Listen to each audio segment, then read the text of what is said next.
Do do do, theme song. Do do do, I'm broke so this is my theme song. Do do do, just imagine this is an awesome theme song. Do do, theme song. Left of the box.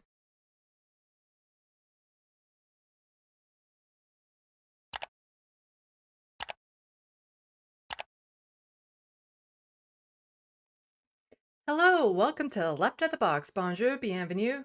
I'm Sandy. Okay, so people who are watching my last stream knew that I announced that C's would be on the show with me today, but he canceled something about, a job that actually pays. He got called into work last minute, which actually works out well because the federal Canadian budget was released yesterday, and I don't think C's would have been a really good co-host to cover that subject with me.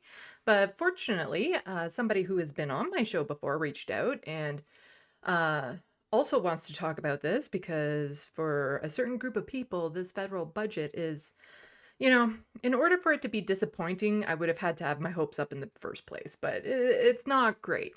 But anyway, so far in the sandbox, we have the True Democratic North, Morbius Dragon, Old Snake, Soul Life, Good for Gabby.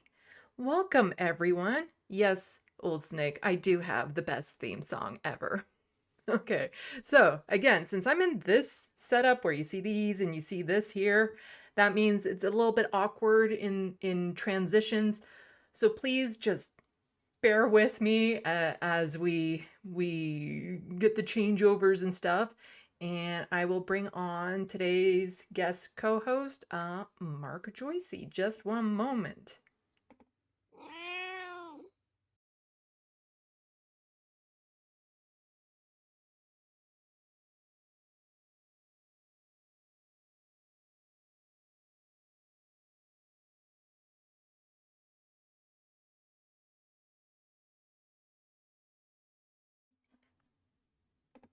Okay, we're live now. Hi.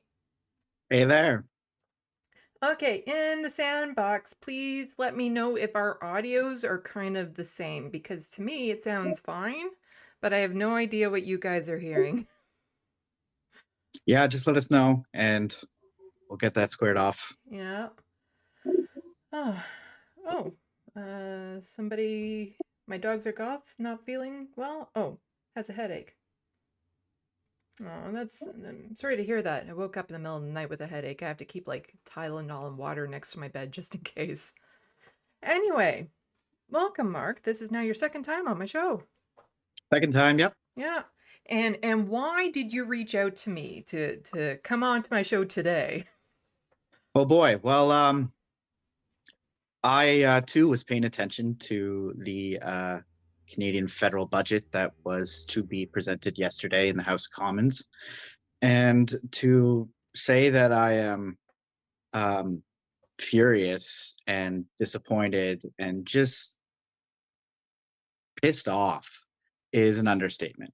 Mhm. So I really wanted to come on and chat slash rant slash vent about the budget and specifically the Canada Disability Benefit that was allocated, and just how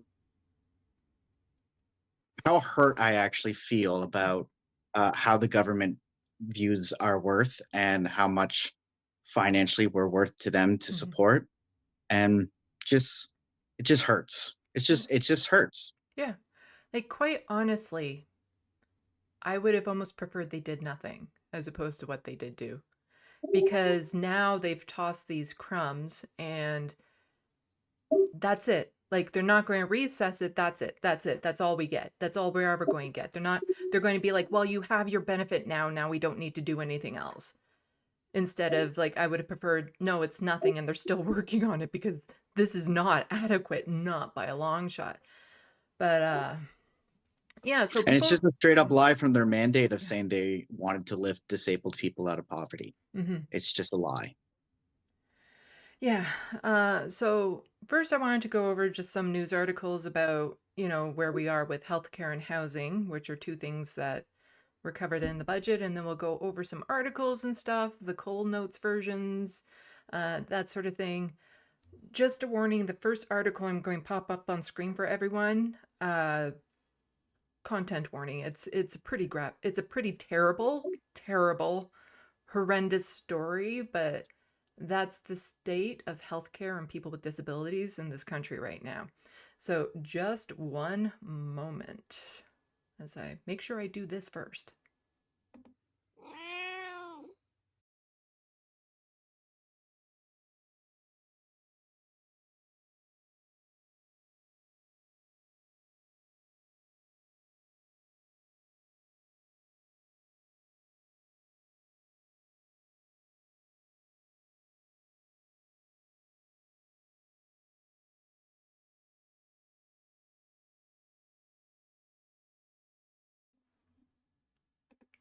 And we are back. Okay, I think I handled that transition a little bit better. I just need to remember to put a certain logo first and then, yeah. Anyway, came across this news story just last week. Quadriplegic Quebec man chooses assisted dying after 4-day ER stay leaves horrific bed sores. This is just, it is such a devastating, horrific story of a man who, let's see, person who had been a truck driver, then had a spinal cord injury, and he was having issues with the respiratory virus. So his partner, Sylvie Brousseau, says without having access to a special mattress, I am horrible with names. How is your name reading on this? Oh, Meunier? Meunier? Meunier? It's French, so I'm Yeah, not 100% sure. yeah. It's probably better than my guess. Well, he developed a major pressure sore on his buttocks that eventually worsened to the point where, and again, warning, this is horrible, where bone and muscle were exposed and visible, making his recovery and prognosis bleak. 95 hours on a stretcher, unacceptable, Brousseau told Radio Canada in an interview. Every time we go to the hospital, it's my duties to tell them that Normand is quadriplegic and needs an alternating pressure mattress. I don't understand how this can happen because a mattress is the most basic thing. Brousseau says that although she advocates for her partner, she was told the special bed had to be ordered. Without access to a mattress that shifts pressure points to prevent the formation of bed sores, a patient's position must be changed frequently, says Jean-Pierre, retired Jerry, a professor at a university. I'm not good at this part of this. Geriatric, so geriatrician. Geriatrician? Yeah. Why not just say geriatric doctor? Anyway, when you're lying down, always in the same position, there's hyper pressure between the bone and the skin. And it can open up in less than 24 hours, basically. And a rotation schedule every 2 hours is generally necessary for a person confined to a bed, according to the Quebec health minister, which obviously this person was not getting. And reading on to the article, it just, when you go through that, after living with disabilities, feeling like a burden, the chance of recovery just becomes so bleak. So speaking with Radio Canada the day before, well, he had previously suffered other bed sores, notably on his heel, but nothing disabling as the pressure sore he developed after his hospitalization. Speaking with Radio Canada the day before his death, he said he preferred putting an end to his physical and psychological suffering by opting for medical-assisted death. He was told the sore, a gaping hole a few centimeters in diameter, would at best take several months to heal, according to the experts they consulted. According to his partner, he underwent 2 debridements in 1 month. Treatment in which dead or infected tissue is scraped from wounds to help them get better. I don't want to be a burden. At any rate, the medical opinions say I won't be a burden for long. As the old folks say, it's better to kick the can, he said. And he opted for medical assistance in dying and is no longer with us. And the really horrible thing about this too, it's not that those mattresses he needed weren't available. They just weren't available in the ER.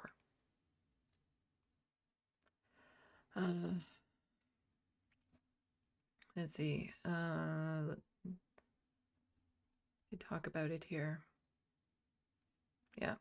145 alternating pressure mattresses available, says Health Authority. In an email to CBC management at the local health authority, CISSS said it is taking his case very seriously. An internal investigation is underway to shed light on the events, reads the statement.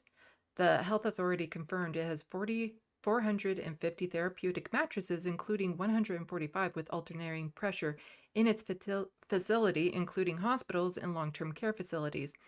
And that equipment is available as staff requested it, according to Radio Canada. But adapted mattresses and beds are not found in ERs, says Steve, director of nursing at the hospital.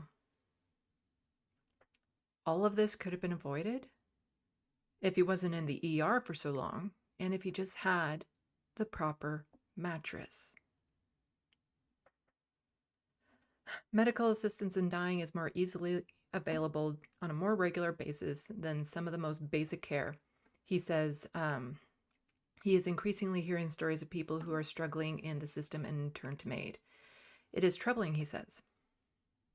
And I've read stories over and over again about people living with disabilities who don't want to die, but the available treatment to them, the in-home care, the idea that they might be about to lose their apartment, all this sort of stuff makes it, they have to choose between dying comfortably at home or dying slowly on the streets or in terrible pain because they can't get the health care they need. And this is the situation many people living with disabilities find themselves in. So when this federal budget came out, to say that it was important that these issues get addressed is putting it mildly.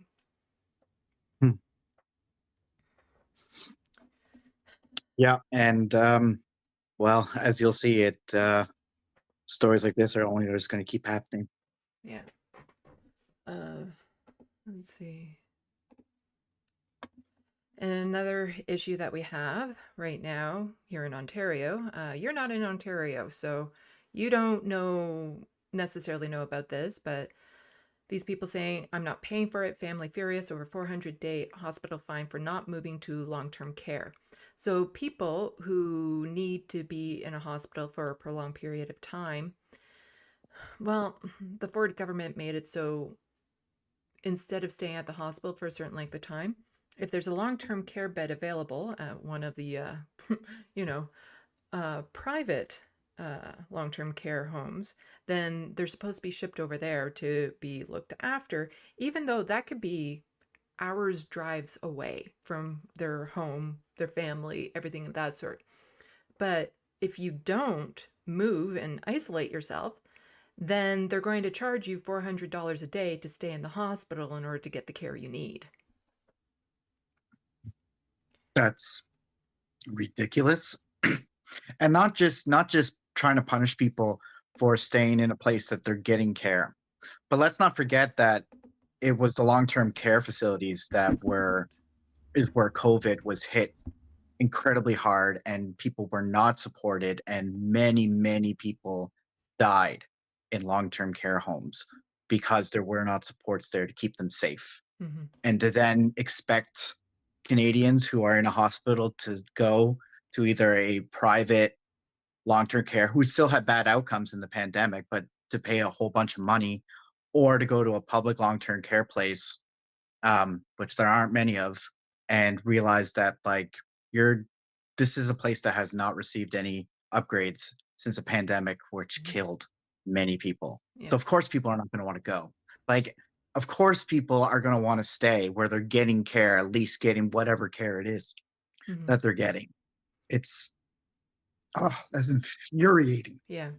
The law known as Bill 7 was passed by Doug Ford government in the fall of 2022 in an effort to open up much needed hospital space, as opposed to actually hiring the staff needed, because a lot of the ERs, like surgical spaces, things of that sort, actually do have available time slots. They just don't have the doctors working there because, they're being moved. They're going to the private sector because that's where the money is. It is aimed at the so-called alternate level of care patients who are discharged from hospital but need long-term care bed and don't have one yet. Hospitals can send patients to nursing homes not of their choosing up to 70 kilometers away or up to 150 kilometers away in Northern Ontario if spaces open up there first. Like I can't imagine, like, when you live with disabilities, all too often our autonomy is being stripped away from us. Like, we have no say in the type of care we can get, no say in our housing situations often. Over and Or over and worse, over again, we're just being told this is what you have and you have no choice, you have no autonomy. And if this means that you have to go to a place you don't want to, you need to shut up and be grateful we're giving you anything. yeah. I mean, it's also work too, the amount of work from home that has been stripped away, and or sick leave for people who need to take time off, how that slowly was like stripped away. Um, just small things like that that have an immense impact on people who need to stay home for whatever reason. It's like they don't even want to go out of their way to find the ability to have participation. Mm-hmm. Um, so they want you to accept what you got and then don't even try to participate with us. Mm-hmm. And then if you're not happy, you can always use maid. Like, it's it's eugenic almost. So according to the article, the people who were looking for a home to put this person in said they called me. The wife of the man said they called me up and said they had a home for, or the partner of the person who needed the bed. They called me up and said they had a home for her and gave me 24 hours to go look at it and get back to them. He said there was no answer when she called, so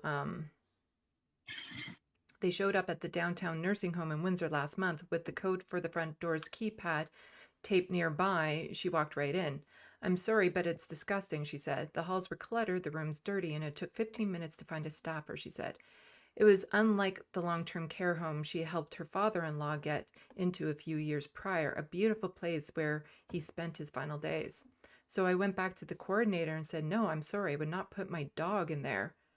She said. That's when the hospital said they would charge her $400 a day if her mother, okay, so it's mother and daughter, refused to leave, then gave a letter explaining the law and the charges to her mother. She read it and was really scared and confused. The letter laid out the hospital's position. Given that you no longer need the specialized care in the hospital and have been offered a safe and supportive discharge plan and destination, your attending health care provider will be discharging you from the hospital on March 9th, 2024, the hospital wrote. Starting on March 11th, 2024, you'll be charged $400 for every day that you remain in the hospital. Like, what do you do in that That's, situation? yeah, it's not like we have savings to be able to pay that exorbitant expense, $400 a day.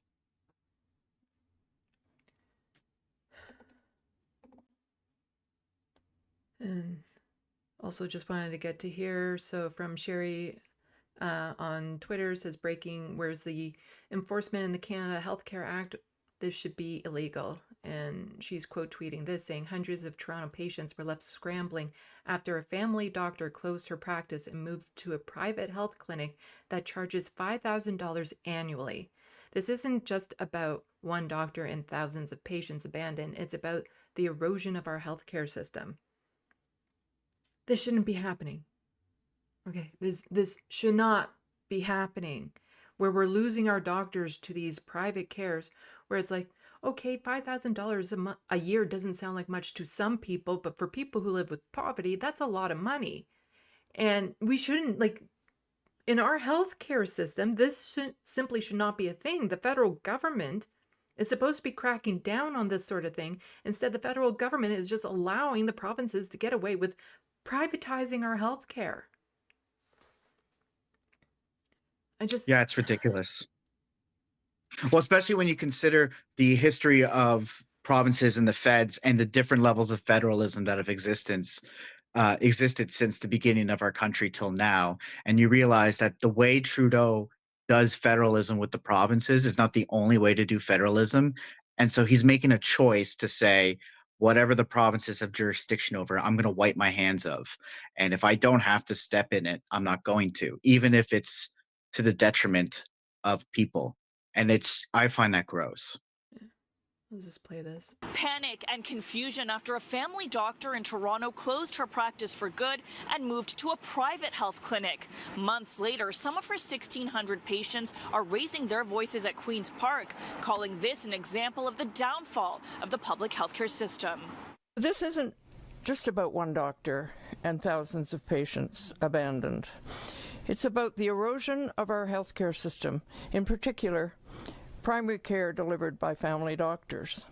87-year-old Wendy Campbell is one of the patients who were left scrambling last March. Her family doctor shut down her practice with just 3 months' notice. The private clinic the doctor moved to comes with a hefty fee. This shouldn't be happening. There shouldn't be clinics in Ontario that charge $4,995 a year in order to access medically necessary care. Panic and confusion after a family. And, you know, like I say, like there's so many people without a family doctor right now. And this is important when we get to the disability benefit, when we start talking about that. But then there's also people who have family doctors that live very far away from them, or they don't like, they're not compatible with.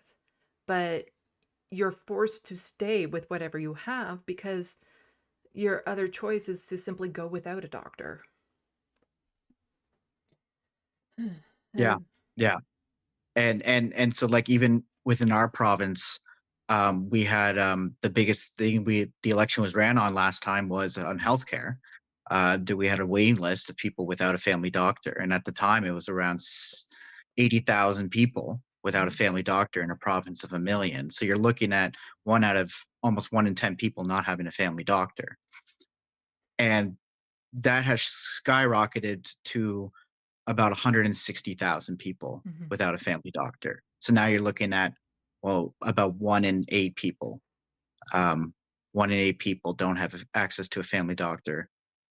And the government's solution is to get, instead of fixing the wait list and reducing the numbers, they're going to get rid of the wait list. Mhm. So, hey, if there's no wait list, then that means there's no problem, right? Yeah. So they're just going to get rid of it and just let people experience what they experience. So Mhm. Well, what I it, explained in a live stream not too long ago, and then Bill Maher decided to talk about, out of like these 10 wealthy countries or something like that, Canada is at the bottom when it comes to finding family health care and getting like a same day appointment and stuff of that sort. Of course, we're only 1 percentage point below the United States, and still we have the advantage of, for the most part, we don't have to pay. It doesn't, and we still have access to other forms of doctors through Emerge or walk-in clinics. So it's not exactly an apples to apples thing, but you know, I have health needs that I need looked after now that, I book an appointment with my doctor and it takes a month or two in order to see her. And all that time I'm left wondering, like, okay, what is wrong with me? What if, what if, what if? And there's times when I've been really sick, and what do? You go to the ER and hope that it's not too busy, or you try to get into your clinic because sometimes they have after hour stuff.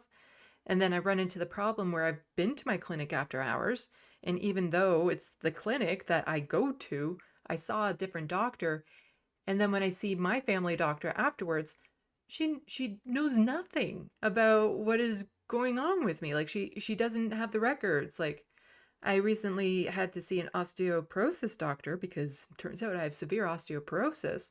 And again, he actually works out of the clinic that my family doctor works out of. And I went to see him and he's like, "So what made you get the bone scan?" And I'm like, "Well, I have a compression fracture." He's like, "Oh?" And it's like, okay, in the room next door, he didn't get the x-ray record of what had already happened to me for this very important thing. Because he had no idea. It's so frustrating. And like it's very frustrating. my mom doesn't have a healthcare, like a family doctor, and she lives in a little bit more of a rural area. Every time she needs her medication renewed, she has to go to the Emerge. It's just. So that's the state of our healthcare. I wanted to get a little bit more into housing. And I also want to let people know we're talking about some really heavy stuff. I have a few really fun stories to end this with. I mean it. Like, they are fun stories, silly stories that we're going to be able to laugh at. And they're still very Canadian stories. So don't worry. There's going to be a little bit of fun at the end of all this horribleness. Yeah, I'll feel a lot better when my venting session is over. Yeah. I'll need some silliness afterwards. Yeah, so the state of housing in Canada is also horrible. And there's this little video from Global News saying Canada housing crisis. 3% of renters were evicted in the past year. That's a lot. And I posted a video not too long ago because I've been talking a lot about renters and housing and stuff. And so many people are like, well, if you didn't want to be worried about being kicked out, you should have never chosen to rent. Like I have that option. So what, on my disability, I'm just going, what, buy a house? Like, Well, I mean, it's either rent or be homeless. yeah. Yeah, and if you're living in a tent encampment, you still have no say often when they come and, take away all your belongings and throw them in trash like they're nothing. Like, a lot of people who rent aren't doing it by choice, and there's a really shocking little video thingy that we're going to get to in just a moment, but just wanted to play this. If you look at all the renters across Canada, 3% were evicted in the past year. And this comes as demand for rentals has outpaced supply in most major markets, boosting rental costs to new heights. The trend is driven by increasing immigration and home ownership costs that have forced many who would like to buy to rent instead. So it's important to take stock of what's happening. Now, no surprise, it shows more than half of evictions are due to landlord factors. That includes landlords taking over units for their own use, selling the property, or evicting existing tenants for renovations or major repairs. So-called renovictions saw a huge jump in some regions.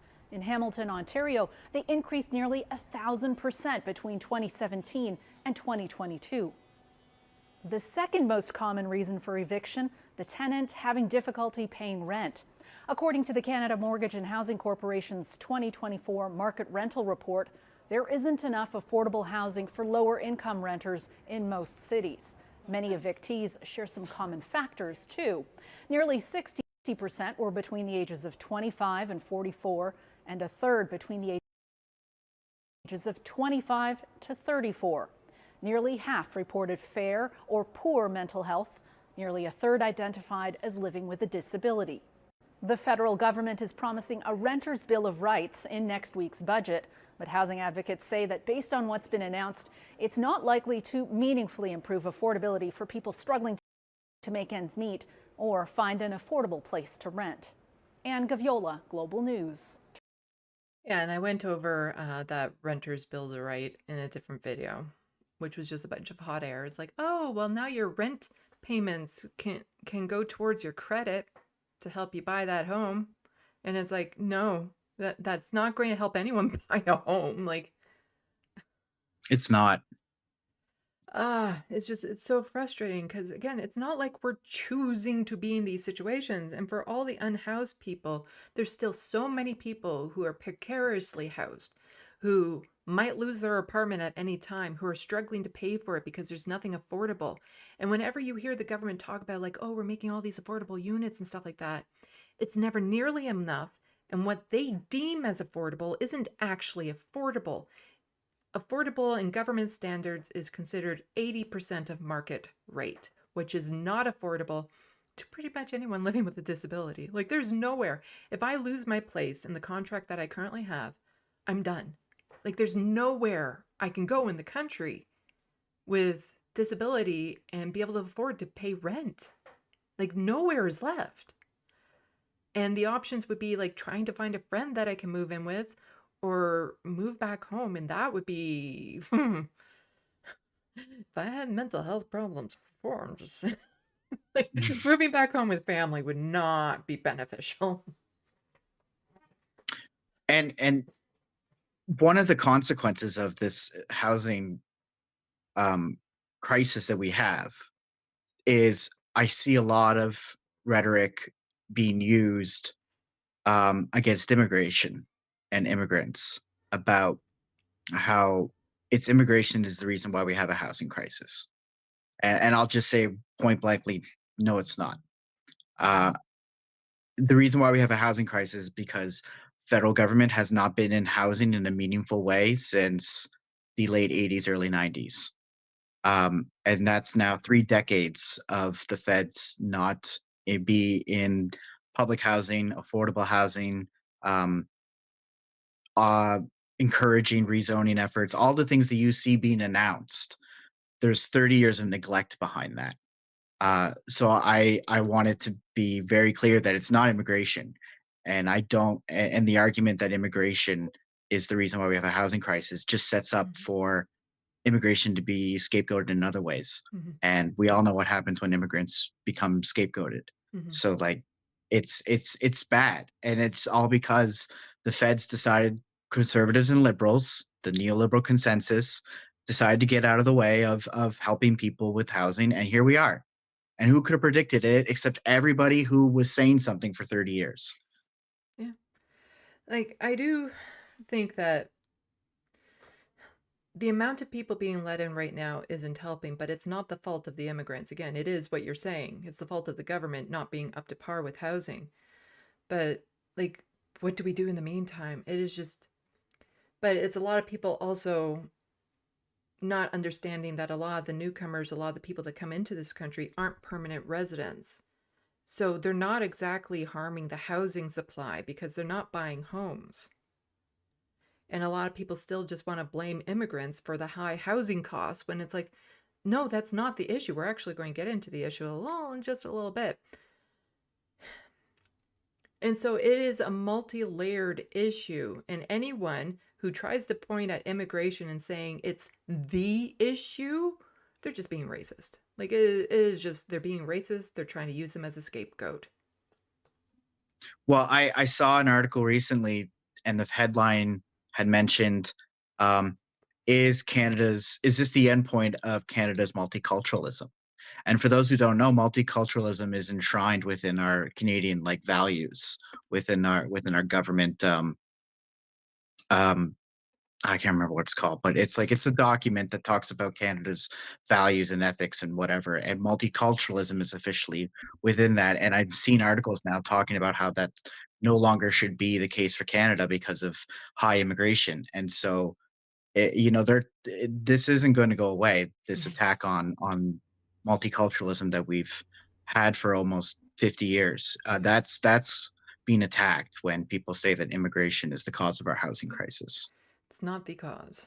It's such a complex issue. And again, it hasn't been tackled properly since the late 80s in no meaningful way. Just little crumbs tossed out here and there. And I went over an example of it with Justin Trudeau not too long ago saying, oh, we made all these affordable units, blah, blah, blah, blah, blah, affordable rental units. But the funding for those affordable rental units are going away in a couple of years. And then at that point, all the turnover, as they turn over, they're going up to market rent. So it wasn't a permanent affordable unit. It was just a temporary one so that he could catch the headlines and look good. And we have this here from the Toronto Star. It's just an overall explosion in homelessness. Encampment numbers in Toronto have more than doubled over last March. A snapshot of tents and structures in Toronto is trending closer to pandemic spring numbers, according to City Hall data. And so we just saw that Global News article. A lot of people are becoming unhoused in Toronto because rent there is just unattainable. But, if that's where your job is, if that's where your family is, like you can't move hours away from town if you have a job there. It was the tents at Roundtree Mills Park that caught the eye of the veteran Toronto outreach worker, Diana Chan McNally. She'd never seen an encampment here by the banks of the Humber River north of Finch. Yet as of mid-March, at least 3 tents were erected in the Riverside green space deep in the northwest Toronto. To Chan McNally, it's yet another symptom of ballooning crisis, as city data shows the number of tents in ravines, parks, and under bridges is more than double last spring's count. And I've shown plenty of videos on here before of how brutal the police and security are when they go to remove these tents, to just, they just pack them up and throw them in the garbage like they're nothing, when that's people's whole lives are in there. And I feel like I always have to explain it. It's not just junk that they have with them. When you're unhoused, the things you have with you are things you need for your immediate survival, or things that have such a strong sentimental value for you, you can't part with it. That's it. There's no room for anything else. And so when somebody comes along and just throws that out, they're throwing away a part of you if it's the sentimental things, and then they're throwing away the things you need to survive, which you have to hope then is redonated to you in most cases. If not, you might not be able to survive. And, they keep on saying, oh, well, we give them options. There's all these other places they can go. And again, I'm constantly having to explain. If somebody chooses to be in a tent encampment, they're choosing the least worst option. If they're not taking the city up on what the city is offering, there's a reason other than they're choosing to stay in the park. Yeah, no, I and it's the same here in Nova Scotia, where our tent encampments are getting bigger in Halifax, and there's more tent encampments popping up, and the public sentiment has been getting very once again scapegoating them into saying that they shouldn't be there at all, and that, it's bad enough they let them be there for as long as they are.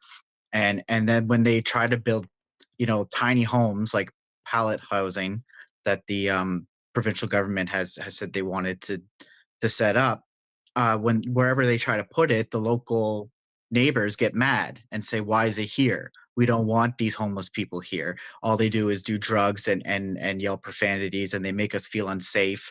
And we don't want them here. Take them somewhere else." Mhm. Well, that's like the complete opposite way to look at it. And I know, like, people try to use their fear of homeless people as an excuse, but uh, I'll say that being in Vancouver for a long time, I lived in near downtown East Side, where there's the biggest concentration of homeless people within Canada, um, and people just are trying to survive. They're not Mhm. going out of their way to harass people or um, hurt people or be a nuisance. They're trying to survive. Like, when Mhm. you're first level of Haslow's hierarchical needs, food, shelter, um, clothing, comfort, all of that is in jeopardy at any moment. You're not thinking about, social cues and what other people are thinking about how you are, because that's not your headspace. So it, it it's not helping the situation when people think that way. So we need to start having a better grasp of people are going through and how to help them, and recognize where they're at and meet them where they're at, rather than have expectations of them, and using those expectations they're not meeting to say, well, no, we don't want you around us, so you don't get to have these homes. Mhm. Go be homeless somewhere where we Yeah. can't see you. Yeah. Just out of sight, out of mind to a lot of people. Just a little bit more from this article. So, some of the growth comes from more concentrated downtown locations, such as the mass of tents in Clarence Square Park, but smaller camps have also arisen in further flung corners, such as Milken Park and in Scarborough and in the parklands along with West End Humber River. It's a situation that points to an ever rising desperation, advocates and city officials say, and the urgency of creating affordable homes as a way to reverse course. It's just an overall explosion in homelessness, Chan McNally said. And again, when we say affordable, we mean they need to be affordable. People who are living on disability or Ontario Works need to be able to afford these places in order for them to be affordable, because so too often we're left. And it is the idea of, we don't want to be able to see you because we don't want to see your suffering.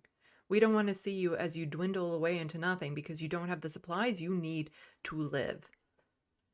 They just want us to go away. So And it's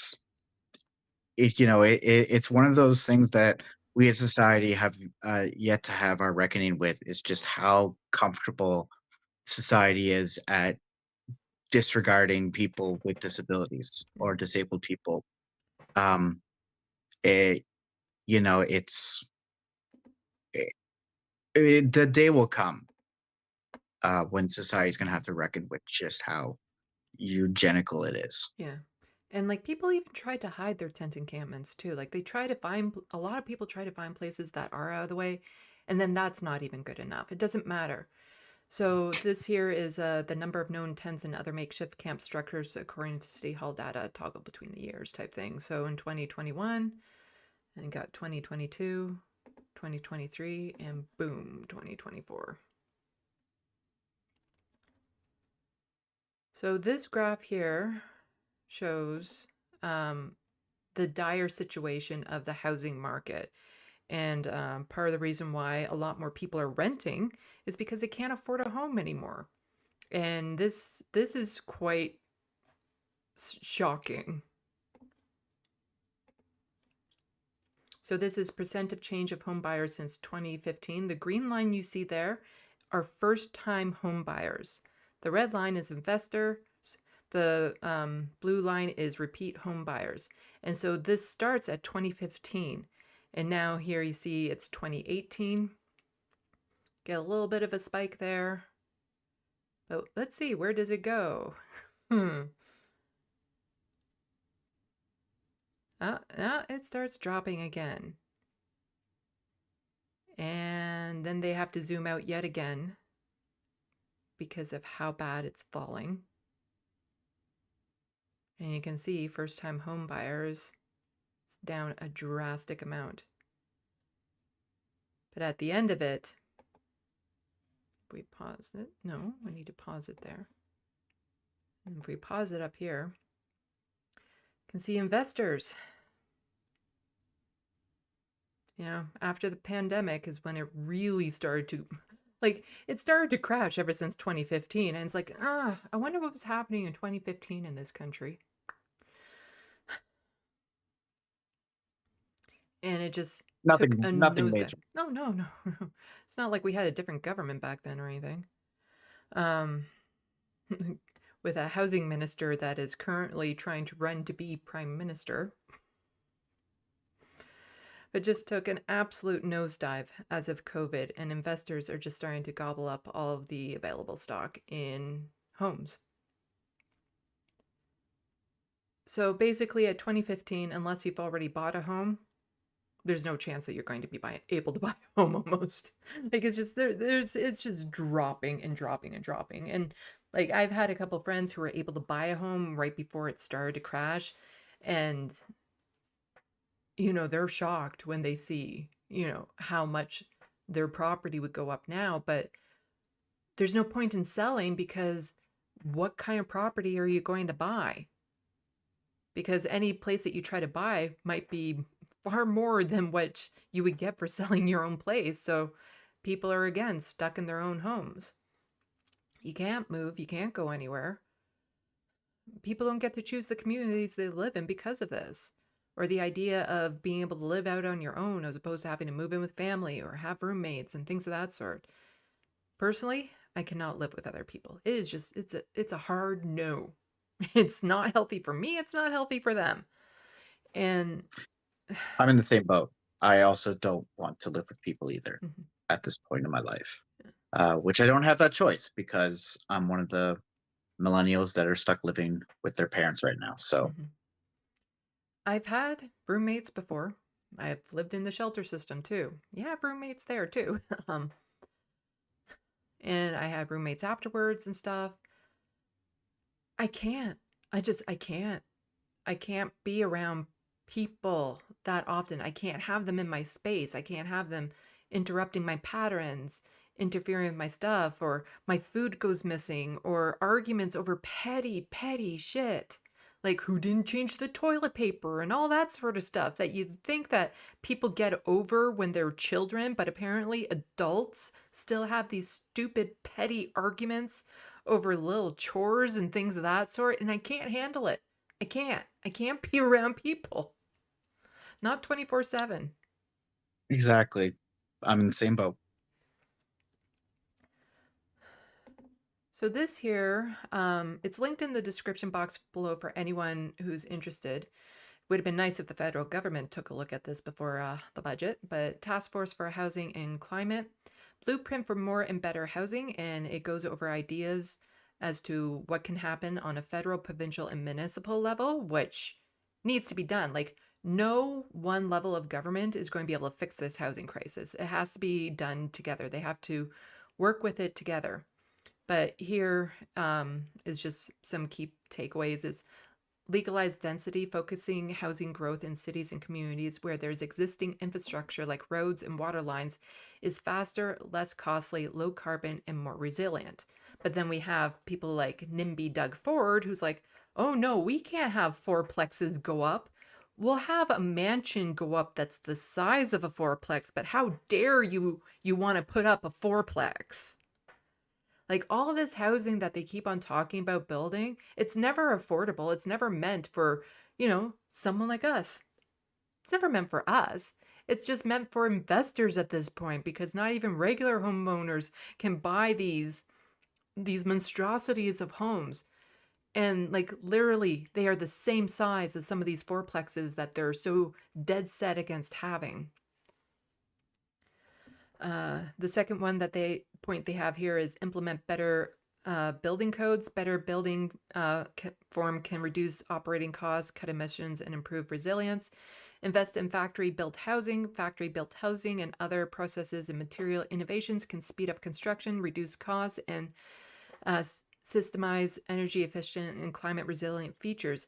And this one is important that I don't think a lot of people really take into consideration, especially like Doug Ford wanting to pave over part of the Greenbelt.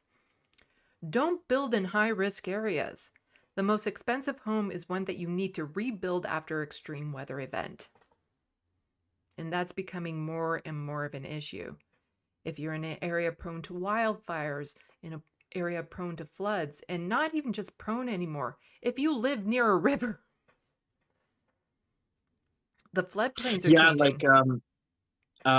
Nova Scotia is in the hurricane area of Canada, so we get our hurricane season from August to November, and we're starting to notice that like storms that normally wouldn't be like that common are becoming almost yearly events now of power outs for a couple days, lines down, trees down, and these storms and the winds and the rain are getting worse and worse. Like it's increasing, and we're all noticing it now. And so every year, hurricane season's becoming more and more dangerous and starting to get more and more scary. Yeah. So before we get into the actual budget, I'm going to be reading all of this verbatim. No. Before we get into this, I'm just going to check the Sandbox for some comments, as it looks like people have been fairly active in here. Let's see. Old Snake, I'm actually shocked that CDB even made it in. Like I said, I'm torn. I would have rather it not be in at all than how it was actually put in, but we'll get into that. Let's see. Welcome everyone who has since come into the Sandbox or watching the live stream. Really appreciate everyone coming out. Hopefully making all of this Canadian nonsense a little bit digestible, going over it. It's important stuff. It's important stuff. The anti-corporist. Did Sandy ever figure out how to be louder? Am I louder? Do you guys hear me okay? Because my volume is maxed out on this, and I think it just might be the way that I'm rerouting it when I'm in this setup. Oh, Sammy says perfect, Mark. You said something that was just perfect. Thanks, Sammy. Mm-hmm.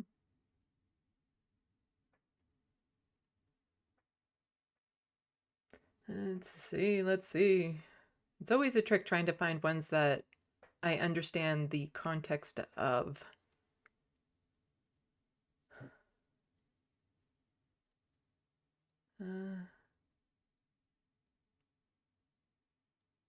So Ezra Eden says, my sister and I are trying to get our mother transferred to Sarnia, but there is over 280 people ahead of her.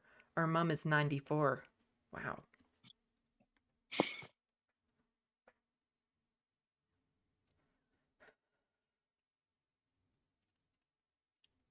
Let's see.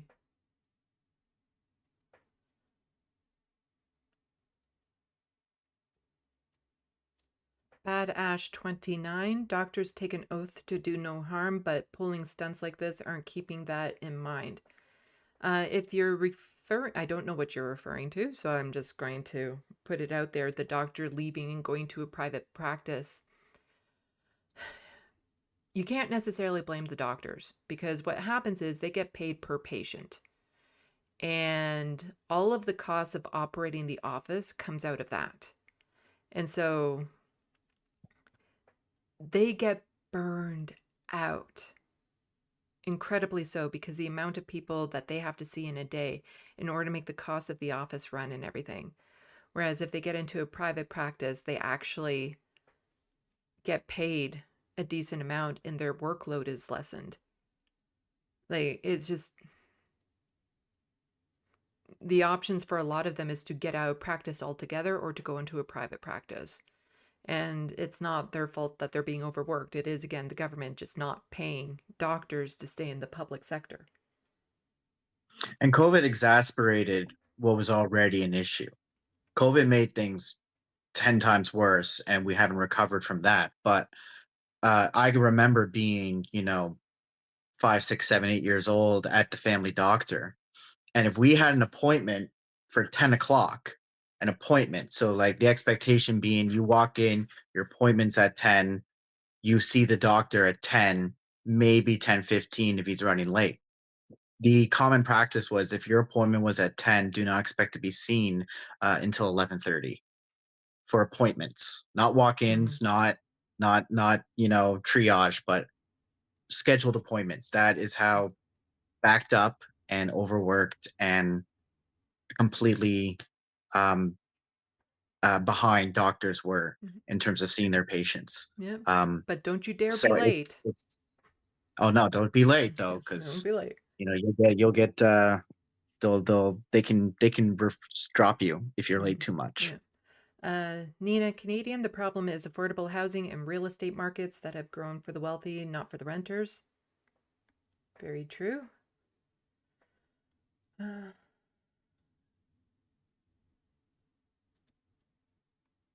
Let's see.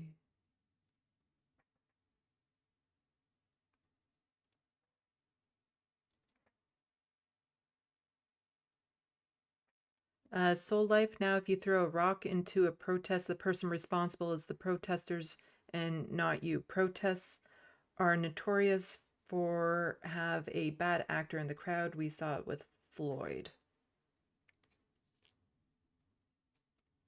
Not entirely sure of the context of that. Sorry. I try to read some because it's like, I know the person, but then I'm like, what's the context?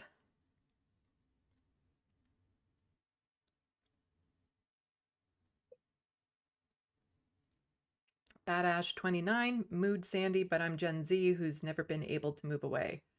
Probably talking about how much I need to live by myself. No, if my choices are move home or use maid.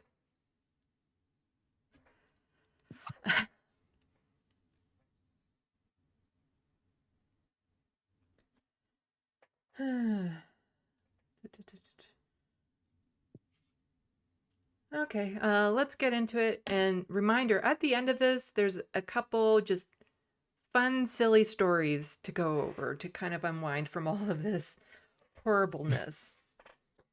So, yesterday was the budget reading. Now, for people who are confused about how the Canadian government works, you're not alone. A lot of people are. So the budget has been proposed and read. It hasn't actually been voted into power yet. So there is a bit of an article on it that I have somewhere where the Conservatives have already said they're going to vote no. Bloc Québécois is going to vote no. So unless the NDP votes for this budget, then that means it won't pass, which means it will trigger an election. So it's really up to the NDP. I don't see them voting no on it because they're getting some tiny crumbs put into it. And I don't think the NDP or the Liberals want an election right now because they know damn well neither of them are getting in. Pierre Poilievre is up in the numbers. This is where I have to really hope, because I do still have hope that, Jagmeet Singh, for all of his faults, he is A, lawyer, and B, a boxer. So he does know how to fight. And as much as I hate how little this government has done, the NDP's seat total between them and the Liberals is they're I don't know, 25 to 100 and something. It's incredibly small. So I want Jagmeet to play chicken as long as he can before they have to get close to triggering an election, because it's Justin Trudeau's to lose at this point if he calls an election. It's over. So Jagmeet has power that he could use really effectively. And this is the make or break moment, because if he doesn't do it well here on a budget is for people, especially vulnerable people like people with disabilities, then it's just almost time to throw in the towel for hoping that the NDP will do anything to have meaningful change. Yeah, it's just, I'm very disappointed in Jagmeet Singh and everything he's done and hasn't done. All I hope is that he doesn't help to trigger an election right now. And if there is an election soon, Justin Trudeau needs to step down, because a part of the reason why people hate the Liberals are specifically because of him. His image, his face. Like, there needs to be a new leader of the Liberal Party going into the next election if they have any chance of winning. And I only say this because, again, I'd much rather the Liberals in than the Conservatives. I'd much rather neither of those parties in, but, you know, if I have to choose between Liberals and Conservatives, I'd much rather have the Liberals in. Because, you know, at least then I get to keep my face above water while trying to fight the current. And like, that's, again, it's the hierarchy of needs. If I'm struggling because the Conservative government comes in and every benefit I have gets taken away, and I can't afford anything, and cost of rent goes up, cost of groceries goes up, like just skyrockets and all this sort of stuff because of the policies of the Conservative government, I'm in no position to fight back because I'm just too busy trying to survive. And it's like that for me and a lot of people. That's why you don't see a lot of people who live with dire poverty, you know, being activists and out there, because they don't know where their next meal is coming from a lot of the time. And that takes so much mental energy and work. Like, it takes a lot of work to be poor, because you're constantly looking for the next way to get food, the next food bank, the next kitchen line that you can get into, you know, hearing opportunities, trying to find a place to stay, trying to keep the place that you stay in. Like, all of this stuff takes so much out of you that you're not able to fight back. So at least with the Liberal government in, I can maintain this. Like, that's it. With the Conservative government in, who knows what would happen. But It's scary because you also have the Conservative Party, you know, their right-wing base, like the Conservatives are, for those who don't know, actually, the Conservative Party's only been around since 2003, and if Pierre Poilievre were to become prime minister, he would only be the second Conservative prime minister in history, because before the Conservative was Harper, and before that there were two parties. They were the Progressive Conservatives and the Reform Party out of Alberta. So, you know, the more right-wing part of the Conservative Party has complete control at this point with Pierre Poilievre. He doesn't do the balancing act that Harper did with keeping some of his more radical social conservatives and more angry conservatives placated. Pierre Poilievre coddles to them. So I'm actually quite genuinely scared for a majority Conservative government with Pierre Poilievre as prime minister. so am And I. it's very scary. Yeah, I'm terribly worried about it. I've been predicting it now for years, because he plays the populist card, and Justin Trudeau doesn't. Jagmeet Singh doesn't. Like, and to be clear for people, I am not wanting a Liberal government. I'd much rather an NDP government. I'd much prefer for Mike Morris to just become dictator of Canada at this point. We'll get into him. He's a Green MP. You know, if he could just take over, I'd be good. I'd be good with that. I even said the NDP shouldn't run a candidate in his riding. Like, that's how much I like Mike Morris. Yeah. I don't think the NDP should run a candidate in his riding. He's been on my channel. I'm in a riding right next to his. So I'm hoping to actually bug him again to get back onto my show. Anyway, yes, I'm biased, but also he rocks. Anyway, so I have linked in the description box below, and I expect everyone to read this and give me a report on it. This is the federal budget proposal here.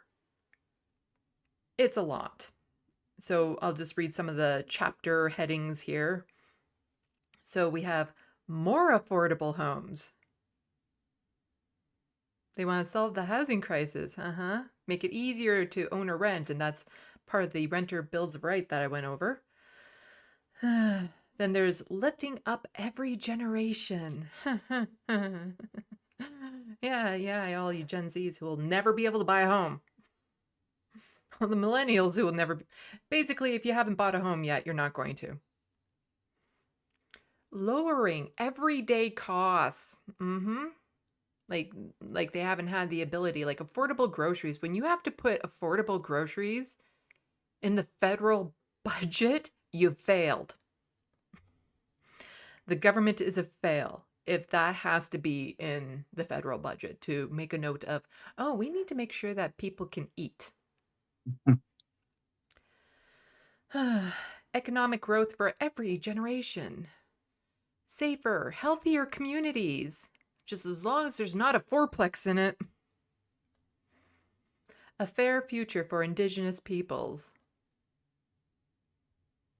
He still hasn't lifted all the boiled water advisories. Yeah, a fair future as opposed to a fair present.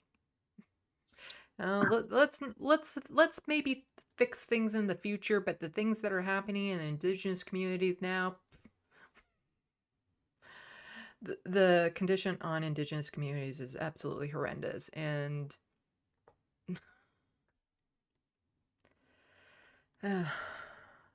protecting Canadians and defending democracy.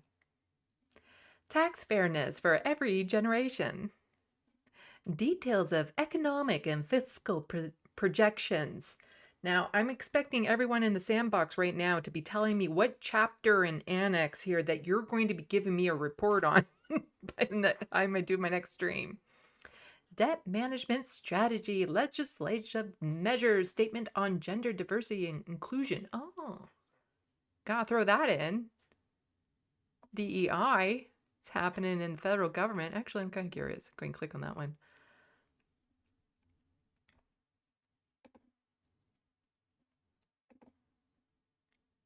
It's 41 pages. I'm not going to read it. I think this is, no, that is just, oh my God, that's just the statement on gender diversity and inclusion is 41 pages.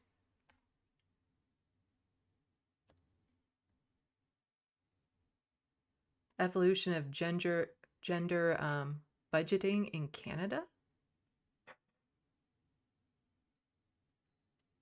I mean, maybe it's a meaningful statement in some way. I don't know. 41 pages is a lot of pages. That's small font. What? I'm just, okay, I'm sorry. This kind of got me. A foundational strength of Canada is its diversity. Since 2016 Fall Economic Statement, our government has expressly included gender and diversity in the development of policy, taxation, and resources allocation decisions. The Canadian Gender Budgeting Act, I am reading that right? Yep. How do you budget your gender?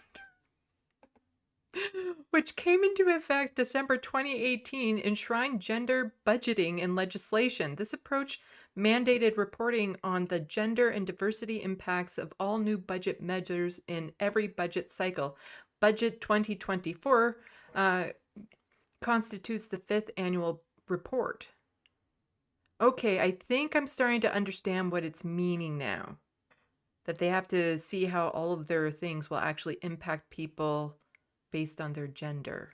It's not. Which is back to your point of, again, why you prefer to live under liberals than conservatives. As much as liberals don't always commit to what their promises are and, sometimes half-ass things, a conservative government's not going to do this at all. Yeah. So, I do not exist in the eyes of conservatives, being non-binary.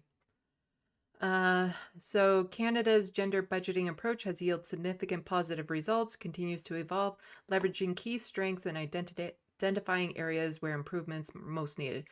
Okay, just something about this. So this is released by the Liberal government. So of course they're going to say everything has yielded significant positive results. Like everything has been a win, blah, blah, blah. With the budget out this soon, you know, you can take my analysis of it, even though I haven't read it. We're just reading over some Coles Note versions of it. Don't take to heart anything the Liberals say. Don't take to heart anything the Conservatives say, because it doesn't matter if there's anything good in there. The Conservatives will immediately say it's bad, even if it is objectively good. And the Liberals will say everything is objectively good, even when they're not. Like, they're just way too biased in how they present their information that you cannot take on face value anything they say. It's basically, you have to wait until Dimensions or Ricochet or The Breach comes out with their analysis of it, which is a more progressive analysis. And I'm not just saying that because I'm progressive and biased that way, but we also have this habit of saying this is good and this is bad. Like, we look at each point objectively, and if a Liberal does something that's good, we acknowledge it. We don't say it's bad simply for the sake. It's a Liberal who said it, and we don't want to agree with the Liberals. The Liberal Party and the Conservative Party never do that. Never. They will never objectively look at anything. It will just always be fighting back and forth, and that's why nothing ever gets done, is because it doesn't matter how much it might benefit people, the Conservatives will be against it if the Liberals proposed it. Yeah, unlike the States, party discipline in Canada is almost like an iron fist. Whereas you'll see Democrats being different Democrats. You know, you got the Squad, you got the problem solvers, you got the Blue Dogs, you got the centrists. In Canada, you have the Liberals, because if you're a Liberal, you're a Liberal. You don't speak out of turn. You follow the party message. You vote with the party. You know, you can, if you step out of line in any way, you're either kicked out or you cross the floor to a different party. Party discipline in our country is incredibly strict. Yeah. So you'll never see a Conservative be like, actually, I think that was a good idea by the Liberals. Yeah. Or you'll never see a Liberal be like, you know what, this Conservative has a good point. Because they can't, because then they'd be kicked out. Well, look at Sarah Jama here. It's provincial, but it's the same type of grip that they have on their parties, where she got kicked out of the Ontario NDP for, you know, saying something about the plight of Palestinians just days after October 7th. Without very, you know, having to state every word with the interphrase of I condemn Hamas, next word, I condemn Hamas, next word, I condemn Hamas. She was calling for a ceasefire, and they kicked her out of the Ontario NDP because she did it before them. I'm actually surprised that Matthew Green is still in the NDP, that they haven't tried to kick him out yet, because he's been very outspoken about certain things, and my money's on him. Should there be I mean, election? if he runs for leadership, you know, I could see the party doing well under him. Yes. I fully support him. And people are like, well, he needs to learn how to speak French. I know he's trying. He let it slip one time on Twitter, mentioning his Duolingo in French. He let it slip that he's trying to learn French. Also, I don't think our prime ministers need to be able to speak English and French.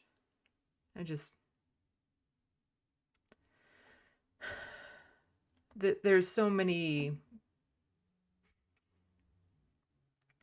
To me, it's very dismissive of all the other languages that were in Canada before settlers came over.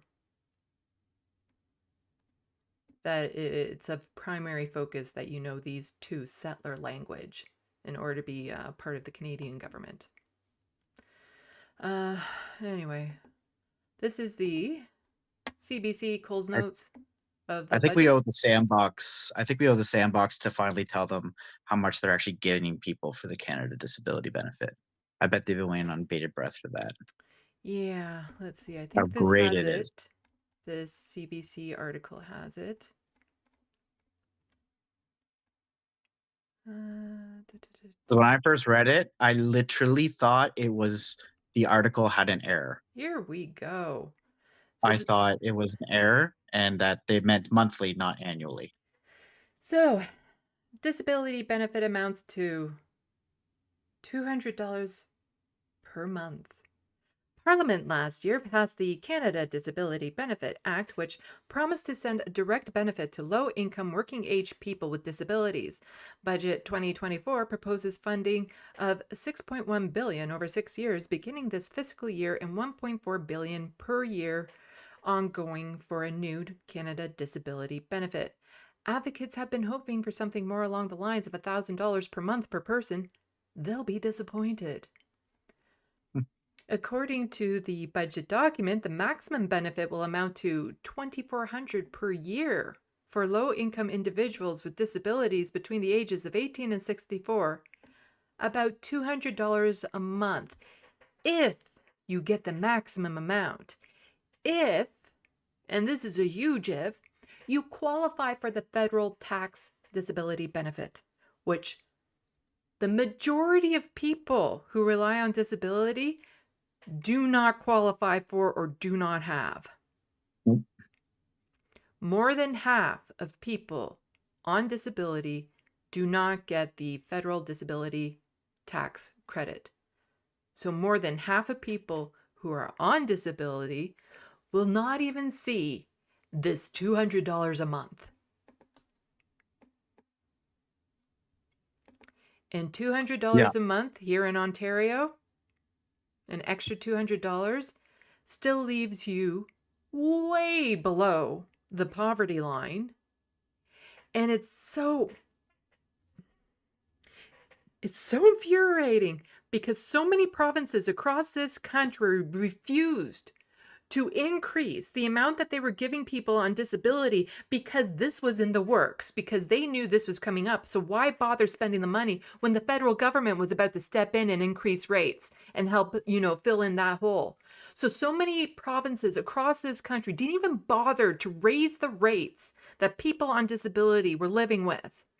Instead, all we get is $200 a fucking month if you qualify. Like, I want somebody to figure out like how much $2,400 is a day. Like, divide by 365.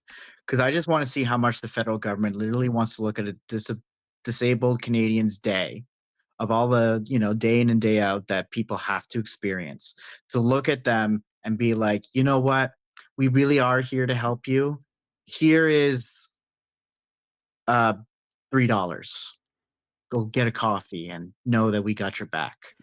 Like, it's infuriating. $6.58 a day.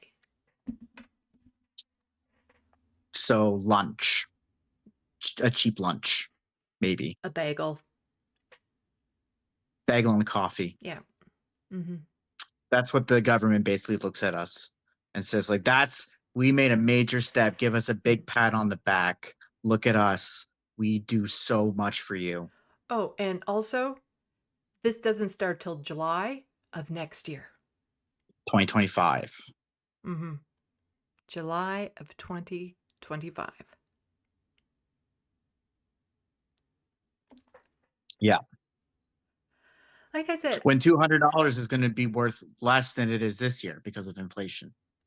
Like if it was like, okay, we need to get everyone who is on disability up to $2,400 per month, that would be reasonable. Because I look at this number and it makes me sick, because we have MPPs in this province, and the MPs that go to Ottawa, they get this much in housing allowances alone, despite, with all their other benefits, with all their other pay, with all the other gratuities that they get this much just for a housing allowance. And yet people with disabilities get $1,000 less than that. And that's even with that extra $200, depending on which province you're in. Yeah, it's just infuriating. But then it's like, oh, but we're spending billions of dollars. And it's like, well, you're going to spend billions of dollars, clearing those encampments with the higher healthcare fares fees and all that sort of stuff for people who aren't able to get the healthcare that they need, the malnutrition that they're going to go through. Oh, right, but there's always MAID.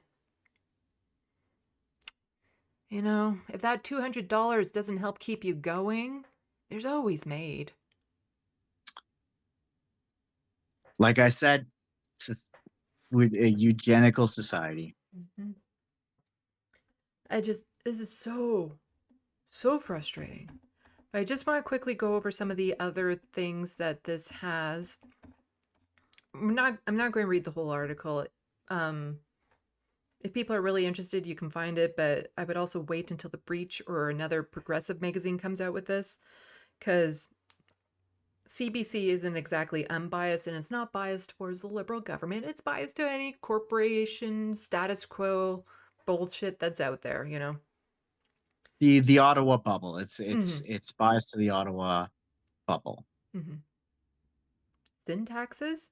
Sorry, I just see who's sinning? Who's taxing the sin?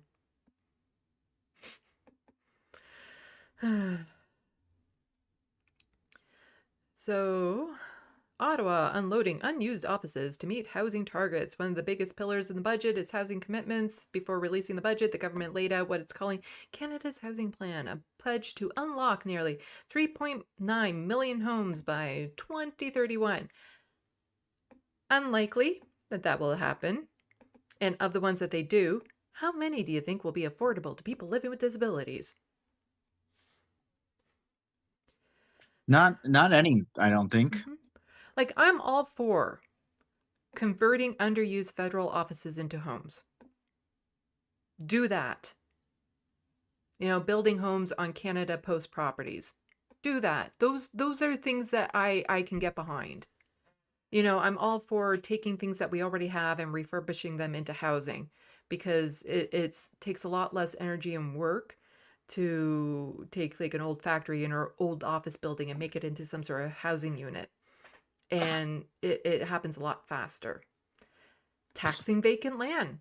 I can get behind that too, as part of its push on housing. The federal government also says it's looking at a vacant land tax, or vacant land that could be used to build homes. So land that could be used to build homes, if people just sit on it, tax the hell out of it. Same as, you know, people who have empty homes, the empty home tax. Just go nuts with that. Help for students. There's also something in the budget for students hunting for housing. So the federal government is very heavy with the housing in this budget. Like, everything they're talking about has to do with housing in some way or another almost. As with most things from this government, never celebrate anything they do until you see it in practice.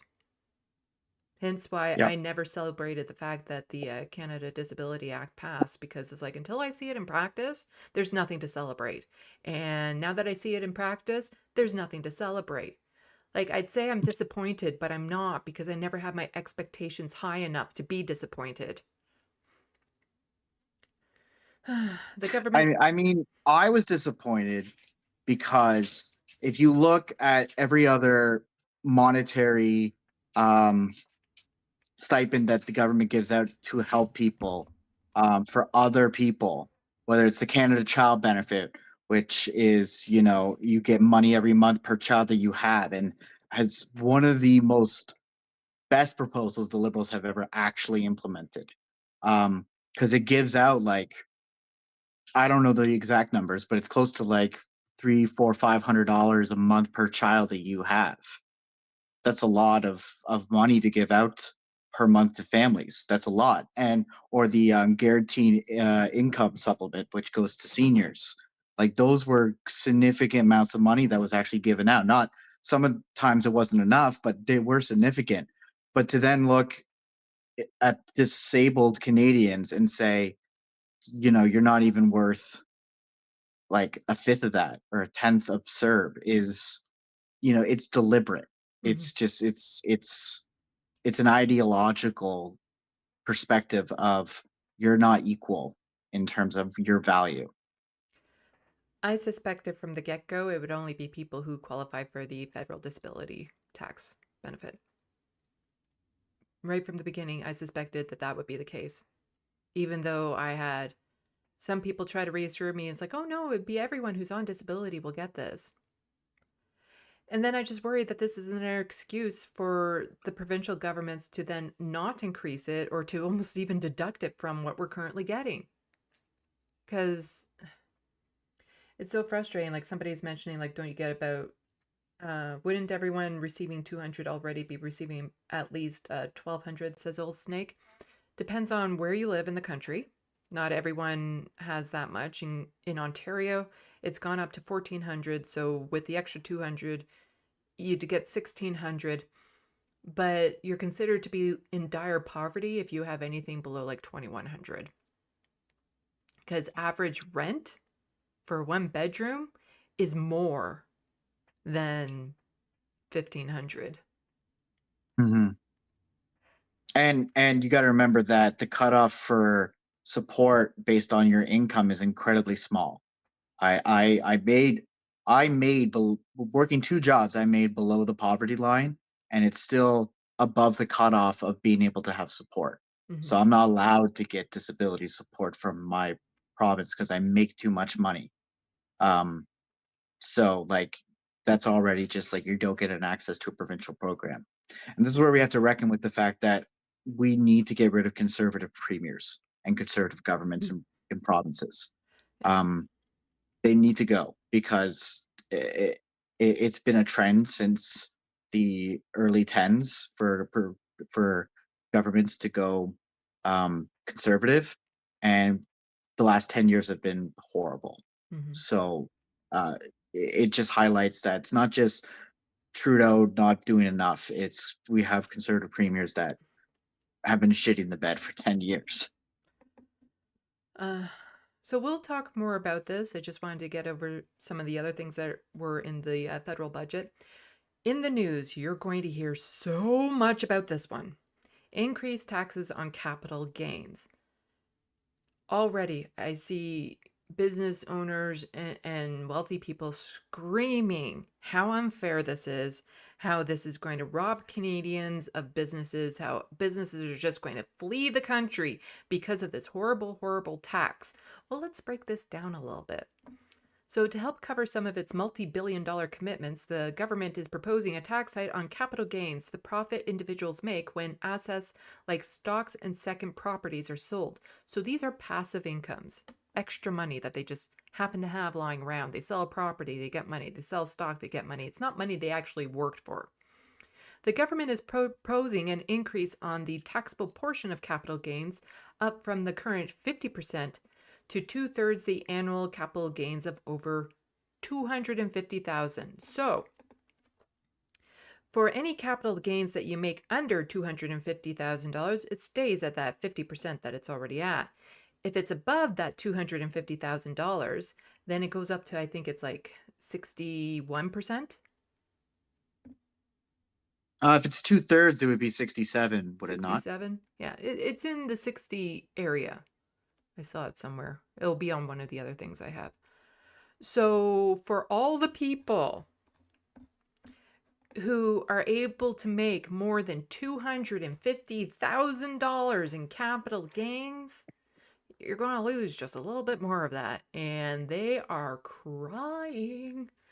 And part of it is that these rich 0.1%ers are terrified of losing their money because they knew if they had to actually work for their money, they would have no money. Like, Yeah, it that's a good is. point. They are terrified of losing what they have because if something happened and they lost it, they would never be able to regain it back through work, and they know that.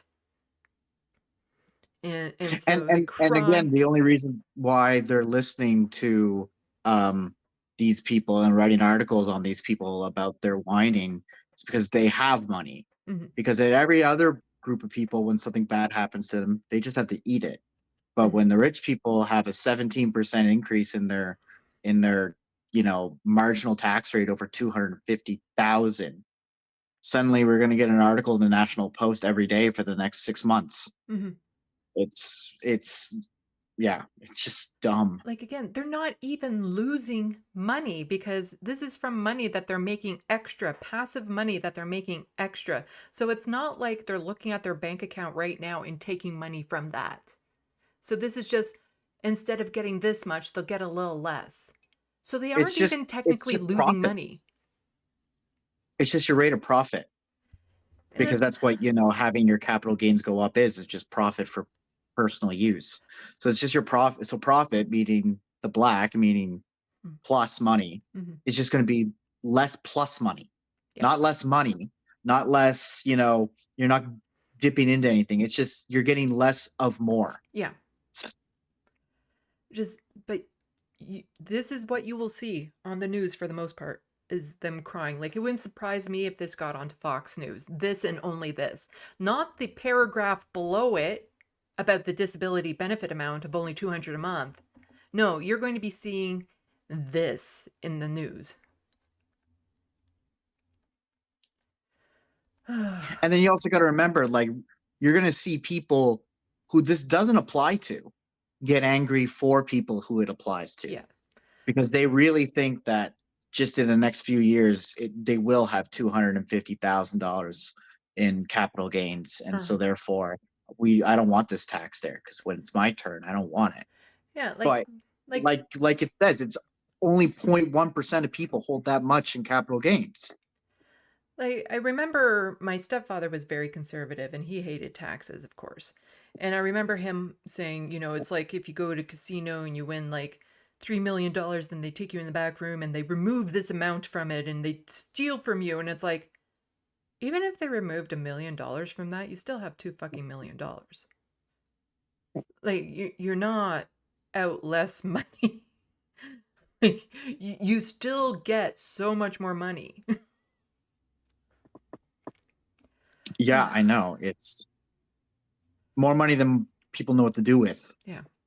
Like I'm all for if there's like billionaires here in Canada to tax all of their wealth at 80%.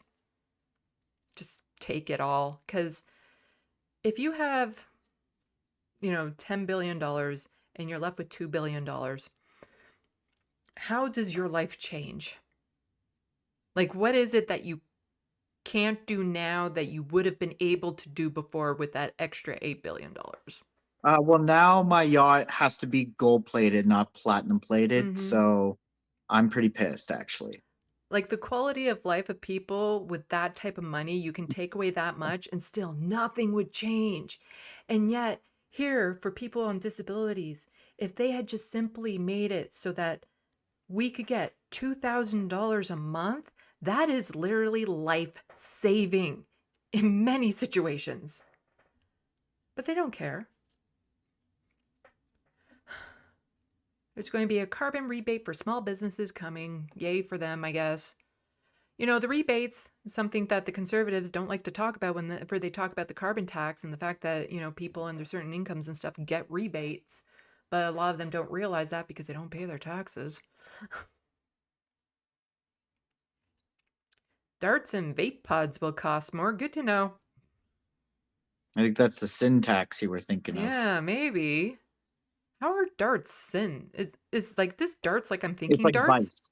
I think sin. It's from like the old religious way of looking at vices. It's sinful. So I think Wow. that rhetoric is So they still literally did around. mean sin. It's not short form for something. They did mean if you're sinning, we're going to tax you.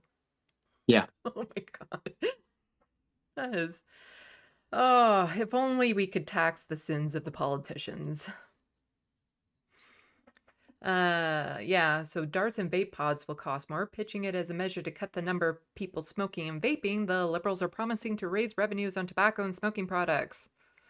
Starting Wednesday, total tobacco excise duty will be $5.49 per carton. The government estimates this could increase federal revenue by $1.36 billion over the 5 years, blah, blah, blah, blah, blah.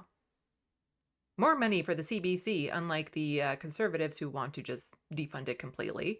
Again, CBC, not necessarily keen on the reporting, but they are neutral in the sense that they're not liberal or conservative.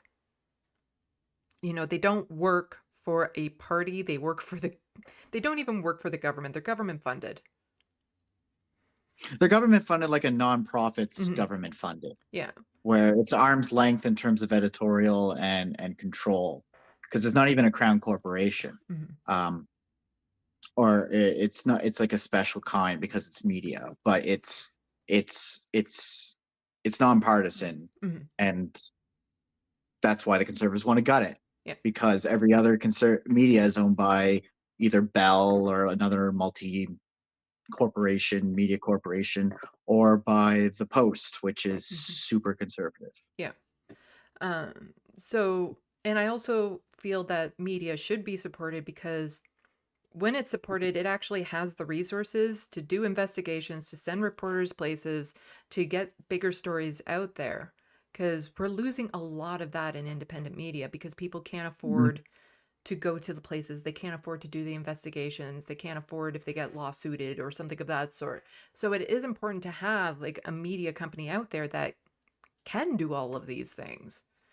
And so while I disagree a lot with what they do and how they frame things, as long as you know how to read between the lines, you still get information. So they're very biased, but from what I see, their information is accurate.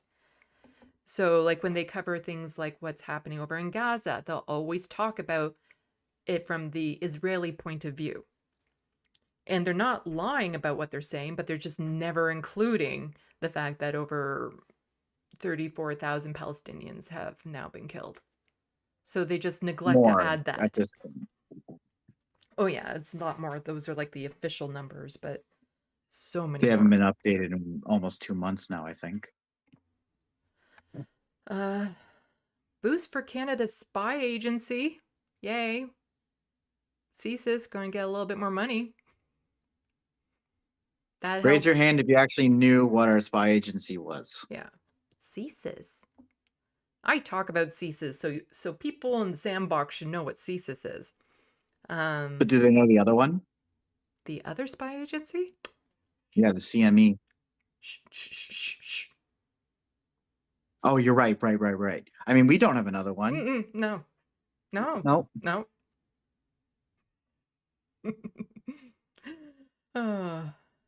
And this will improve people's lives. How? I don't know. Let's see. Just wanted to play this. This is the moment where Chrystia Freeland tables the federal budget and mentions disabilities. Of poverty Ooh. since 2016. That is very quiet. Where is the volume? Wow, that is full. Okay. Universal coverage. Right. Bravo.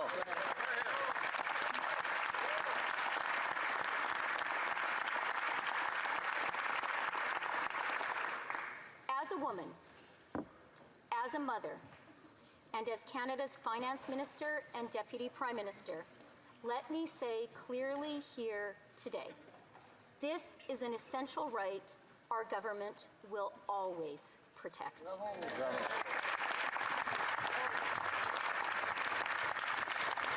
I hate the performative nature of these so much. It's the same like when the US president gives their speech or something, and after like every sentence, it's applause, applause. Ooh, you said a full sentence. We need to clap. I hate it. I hate it. She didn't say anything applause worthy, and yet it feels like people who are deep into Star Trek, you know, when Data's trying to learn a sense of humor and he has a holodeck program where he's up on stage and he's giving a comedic, like he's trying to do stand-up comedy and the audience is just laughing and laughing and laughing at him because it's programmed to. And as soon as Gaiden changes it so it's like, no, the audience will only laugh at him when it's funny and then nobody laughs. That's kind of what I feel like this audience is, you know? They're just programmed to clap at any noise that is made. Basically. It's like a script running in the background.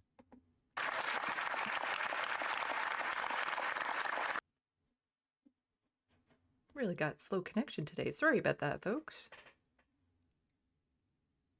I think actually, I know it's right around here too. I just hate that it's effing out.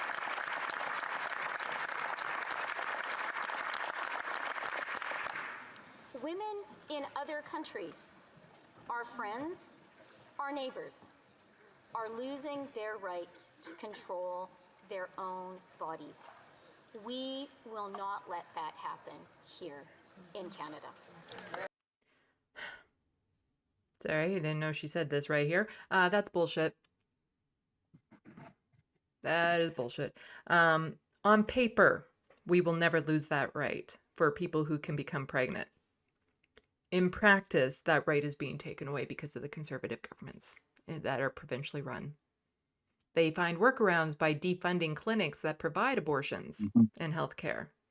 They make it so that there's only a couple in any given province. Abortions are only provided after or before a certain amount of weeks. So anyone who's in the third trimester, there's actually nowhere you can go. Like, you have to basically go to the United States. And if you have to travel out of country, out of province, or go to certain clinics in order to get it done, it's not covered under our health care either, so it's out of pocket. And this is once again a reminder that the way Justin Trudeau chooses to do federalism with the provinces is a choice. Because if he really wanted to, he could be much stricter on provinces to force abortion access or any other provincial matter that falls under good governance within the relationship between the federal government and provincial governments. The way he runs the federal-provincial relationship is a choice. So it is on this government that there are now no abortion clinics in New Brunswick, that the last one shut down. That's on the feds. So just as much as it is on the province. Anyone in New Brunswick who needs an abortion has to have the money to be able to travel out of province, take the time off work, travel out of province, and then pay out of pocket for the abortion. Because, like, if I go to Manitoba and I slip and break my leg, I can go to the hospital there and it's still covered because there's an agreement between the provinces and all that sort of stuff. That's not the case for abortion care. That they're selective on. So it's infuriating that, again, this is the image that this government likes to put up front, but in practice, it's not there. Our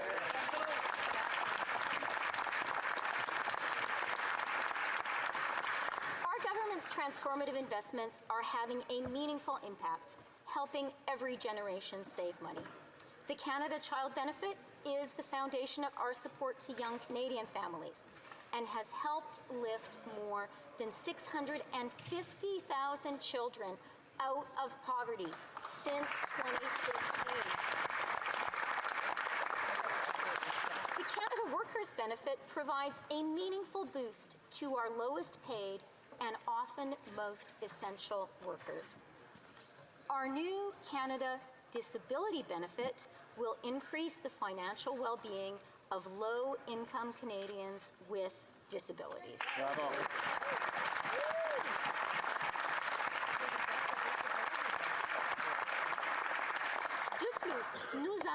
And we will launch a national school food program.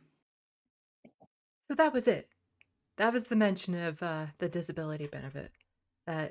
They're painting it as if it's somehow going to lift people with disabilities out of poverty.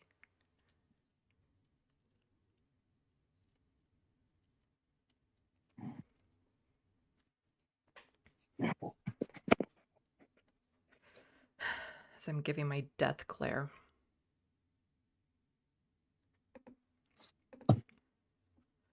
And the thing is that she's probably, honestly, going to be the next leader of the Liberal Party.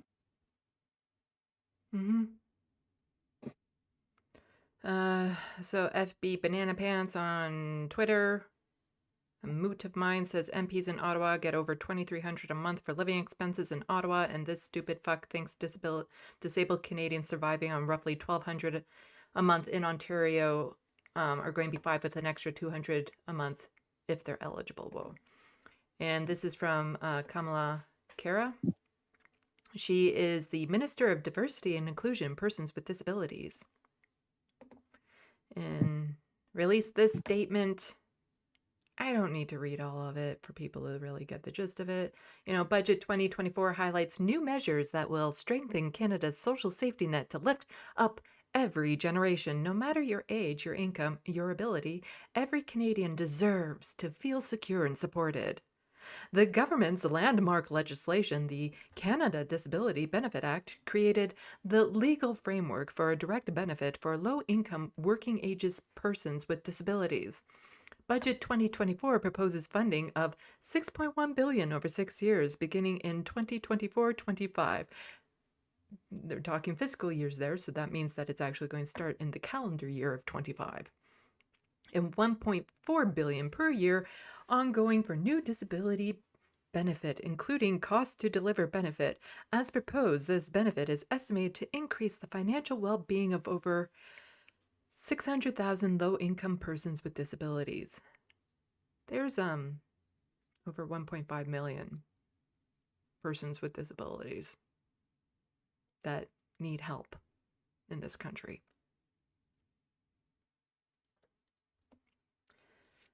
And $200 doesn't change a person's life, doesn't help.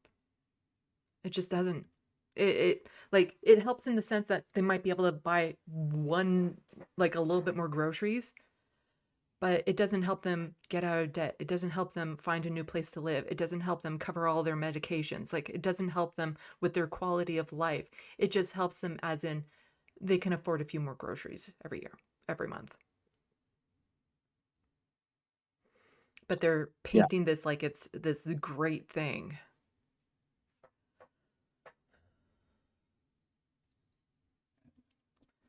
There was something else I wanted to mention here. Yeah, it's so gross. They went through so much consultation, speaking with people, experts and stuff like that, and this is the bullshit that they come up with. This is it. And then my fear is that now that this is in place, this is all we're ever going to get. That now any government will point at that and say, well, we have the disability benefit there, so we don't need to do anything more. That they need to be happy with just that extra $200 a month if they qualify. This is my worry, that they've now just brushed their hands of us, and that's it. Well, that's where it's going to take being and staying angry for the next few years, and make it so that they can't forget that we are still angry over how little it is. Because I do remember that the guaranteed income supplement for seniors, before it was topped up to where it was now, it was a big battle to get the Liberals to increase it to where it is now. It took a lot of yelling and anger and saying things weren't enough and enough and enough. And then it did happen.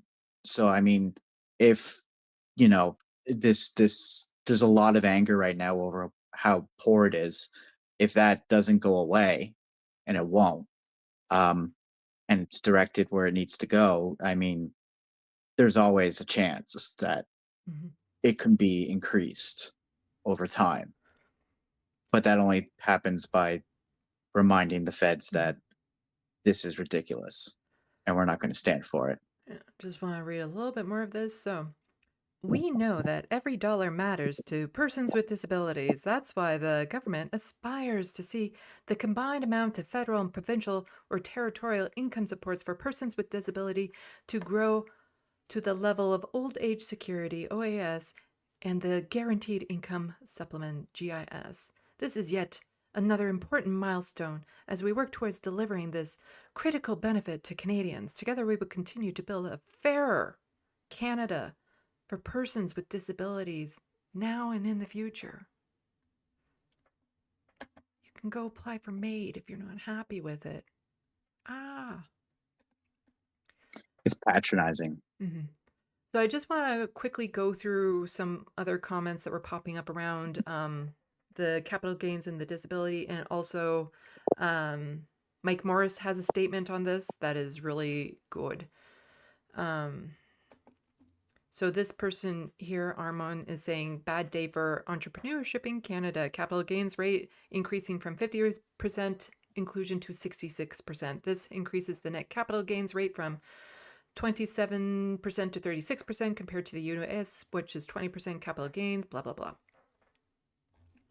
And this person was saying 250,000 T-Dot residents saying 250,000 in a year seems like a lot of capital gains for most people. Yeah, most people aren't going to have to worry about this. David here, a tiny portion of earners who will be affected by the increase in the capital gains inclusion don't care about you.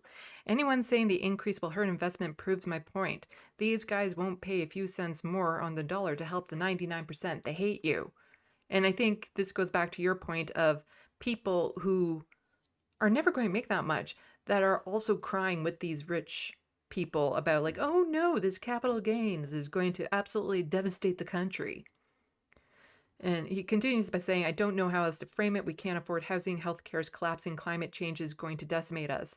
And multimillionaires and billionaires earning passive income more than they could ever spend in many lifetimes demand preferential tax treatment. These guys want to pay less per dollar in taxes than the workers whose backs break to make them rich. Less than essential workers who make all we do together possible. It's obscene.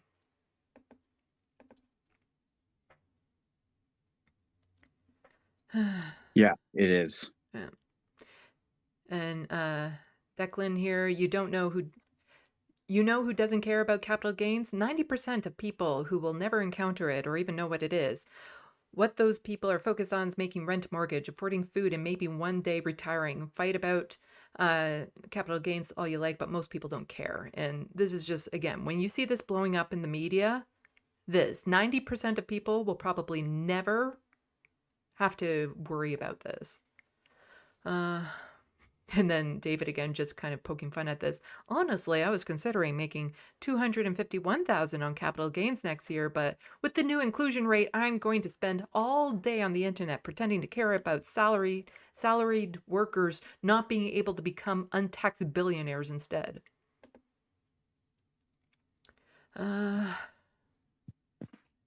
Also, today's budget is a reminder that if you ask capital class to contribute a dime more to society, they're going to call you Stalin, so might as well take the dollar. And I agree with that. And this is Nikki Ashton, one of the good NDP MPs. We need to actually tax the rich. This means a wealth tax and excess profit tax and cracking down on tax havens.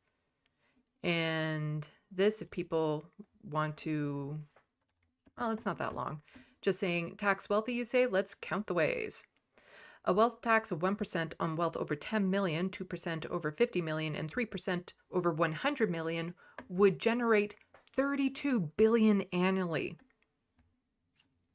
A windfall tax on major industries, including grocery and oil and gas, would raise tens of billions and rein in greedflation. Tell Ottawa we need a windfall tax.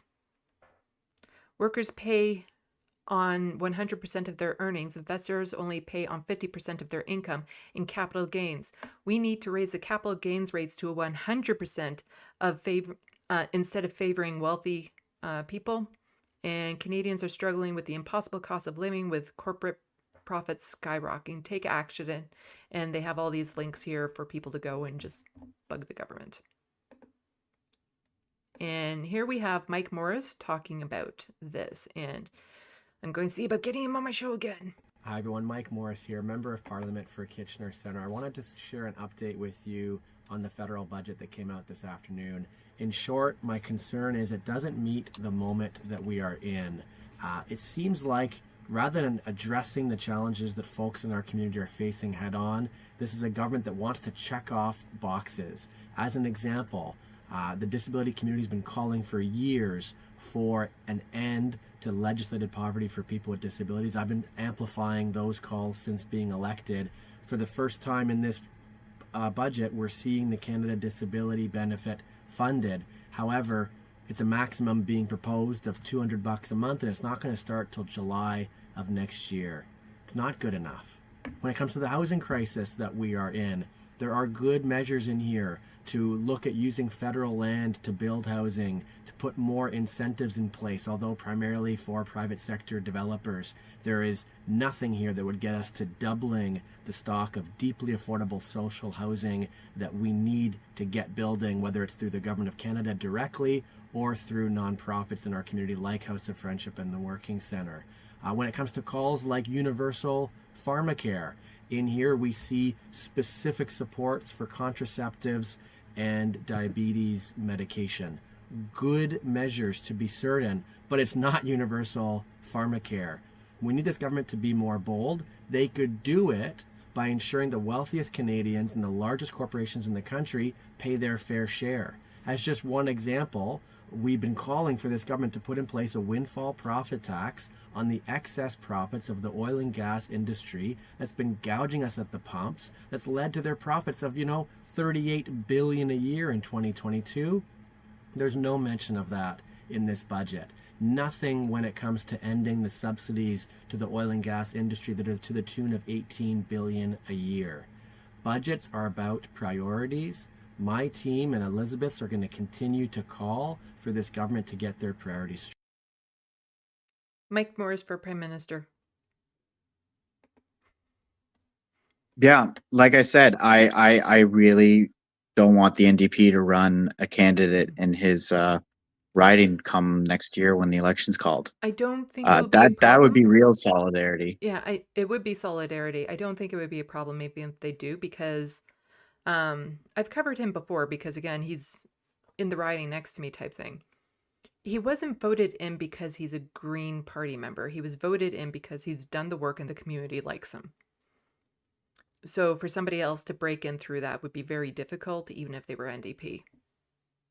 But I mean, the tradition is to run a candidate in every riding. Mm-hmm. And I think if the NDP actually care about grassroots and care about policy for people and claim to be for people, to get rid of an advocate or even just to run a candidate just as the potential to split the vote between it's not necessary. And if you really want to show solidarity, well, what I would love to that's see what I push is for. that the progressive members of the NDP and some of the Green Party members decide to, break off and form their own party. So then there's just a whole bunch of people that are commenting also that I have here on the disability part of this. And, a lot of people just saying that, they totally screwed us. They planned this without us. They funded it without consideration. This benefits is empty and void. Like every other cent will be clawed back. This is ultimate failure. What an atrocity. And somebody pointing out, it's like, Christia Freeland spends more on shoes than people will get with that $200. Oh, it's in here, but it's not this one. I've seen that comment. But just, again, people are just so outraged with this tiny amount, like $200, really? Like, yes, it will benefit people, but it doesn't actually change the life of anyone. It doesn't actually make things easier. It just means that you can get a little bit more groceries a month if you qualify and if you get the full amount. And I see a lot of these same people on Twitter all the time who are very active in the disability community, disability Twitter, because they're struggling. It's a failure. And then Tory, the left Canadian radical, is just saying, I don't believe in quiet quitting, but if it exists, the Liberal Party of Canada is doing it. They deserve to lose. And then she's quote tweeting just again, people who are so up the ass of the Liberals. Thank you. He's a Nova Scotia MP. Yeah. Thank you so much. We're not sending our best. And he says, thank you so much for your advocacy and for listening. The new Canada Disability Benefit is going to make a significant difference in the lives of so many. It's not a significant difference. It's not. And just Sarah mentioning that the poverty line here in Ontario is $2,200 a month. And even if you get that bit there, It's actually a bit more now because I believe it's gone up to $1,400. So you get $1,600 a month, but still nowhere near the poverty line. Well, for us, for someone like me, it would be 800 total, 600 for provincial and 200 for federal. Yeah, and that all, like I said, it depends on where you live in the country because every province has their own qualifications, their own rates. There's nothing, there's no standard criteria for it across the board. So that's another reason why people with disabilities can't just move to a new province, because if you do, you have to then apply for disability in that province. And as with most programs in disability, they don't want people to go on, so they'll make it very difficult for you to go on. And just Socialist Fox saying, this stupid comment down here from the news article saying, oh, they'll be disappointed because they were thinking it would be an extra $1,000 a month for people. And they're like, no, I'm livid. Exactly what I would expect from liberals who refuse to do anything revolutionary. They will never work to change the lives for those unproductive. This is lip service to shut people up. Mm-hmm. And Tori also pointing out a very important thing for the disability tax benefit. You need a family doctor that a lot of people don't have. And I think it's very cruel that liberals want to make disabled Canadians have to jump through hoops to go to the doctor to try to get a disability tax credit to qualify for a paltry maximum of $200 a month, because you need your family doctor to fill out that paperwork. If you don't have a family doctor, you don't get that paperwork filled out. And I've seen this cartoon a lot, which it hits hard, where you see the basic supports and the stairs that go up to it, and then a ramp for wheelchairs to go up to the sign that says assisted suicide. It's a poignant cartoon. Yeah.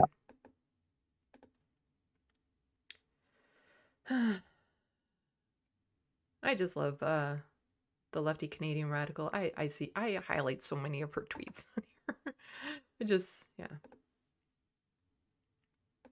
And that's another notch against Elon Musk for destroying Twitter and making it not fun to be on Twitter anymore, because, one of the things I remember happening, it was a few years ago now, or just organically on Twitter, there was a movement called No Comrades Under 1,000, where it was just everybody who put that hashtag out was like, let's get everybody to have 1,000 followers each. And so it just did. And my follower count went from like 200 to like 800. And that can't happen anymore on Twitter within the lefty community, because that's, unless you buy a blue check mark, you're delisted from the algorithm, and you don't see things, and people don't see your things. And it's just made it so that being a leftist on Twitter is not fun. Well, so I barely go on it anymore. Well, that's where I go to promote all my videos and stuff, and I tweet them out, but they get 1 or 2 likes. Like, I'm not able to promote my YouTube channel much on Twitter anymore. This person just saying, so the once-in-a-generation groundbreaking disability benefit legislation to assist persons with disabilities amounts to $200 per month. The legislation was unanimously supported by all parties and most Canadians. A gigantic failure. And I mentioned this in a live stream, I think it was my last live stream or the one before that. 91% of Canadians across the board supported a disability benefit. And this is what we get. I'm not going to read all of this. Trudeau says Conservatives' vote against budget is a vote against fairness. Just them bickering back and forth, but it points out that in this article is where it says that the Conservatives are going to vote no, the Bloc Québécois is going to vote no, and the NDP is still him and han. Because it says that it means that if the NDP breaks the agreement, the budget will fail, likely triggering an election. And just to show you how childish Pierre Poilievre is about this. The Honourable Leader of the Opposition. Who pays? Who pays for this latest $50 billion orgy of spending by this costly Prime Minister? We know who won't pay.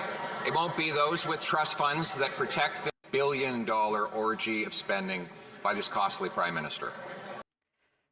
Yeah. That is his charisma right there, saying billion-dollar orgy. $50 billion orgy of spending by this costly Prime Minister. We know who won't pay. So cringe. It won't. He's got so many people who love him because of the hatred of Trudeau that he represents. Yeah. Because he's so smug and arrogant about how much he doesn't like the Liberals, and there's a lot not to like the Liberals for. Mm-hmm. But he represents that arrogance, that smugness, that I know better than you, that so many conservative Canadians have towards people. Mm-hmm. And they just love it, seeing it in him. Okay, I think I'm just going to switch screens. Just 1 second, everyone.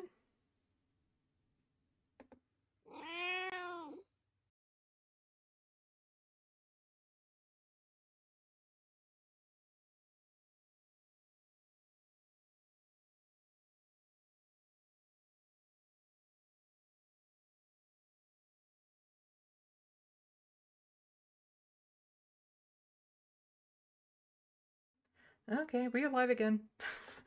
So we're just going to check the sandbox, and then we're going to get into those fun, silly stories that I promised earlier. Yeah, need a little cleanse. Oh, no. I don't think you're prepared for one of them. Just so ridiculous. Well, all right. I'm prepared for anything at this point. It's a ridiculous story that I'm like, I have to add into this discussion. You know, I used to watch Big Brother a lot, and their slogan is "Expect the unexpected." And then one time I auditioned for Big Brother Canada. I didn't get in, but I still have the audition video. It's very silly. Let's see.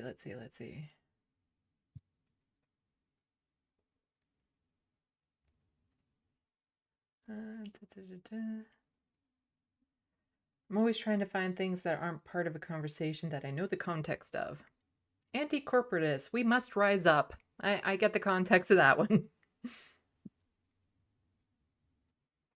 My dogs are gone. The last somewhat affordable grocery store around me just had a huge grocery price jump, like everything at least $1, it seems. And that's something I've been commenting on, is that the food that used to be affordable, it never goes up 25 cents or anything like that. It goes up by like $2 or $3 when they do price jumps.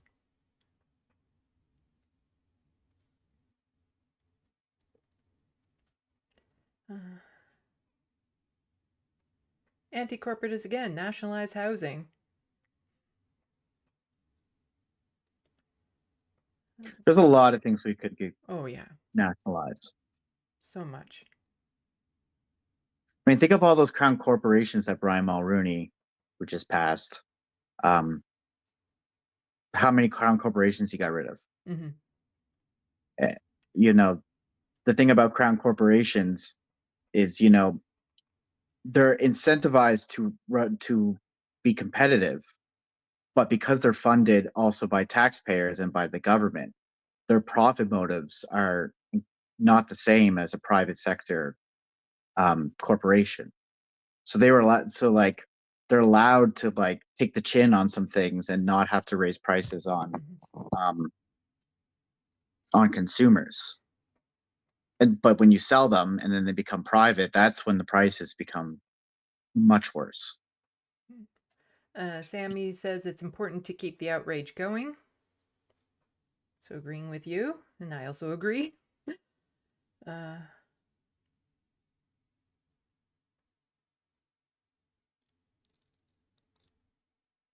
Let's see.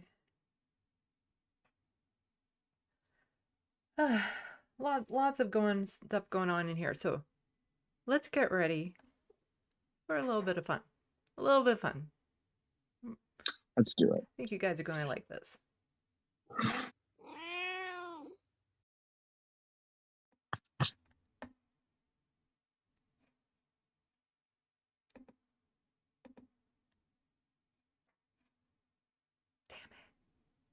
I didn't hit studio mode again. God damn it. Just a moment.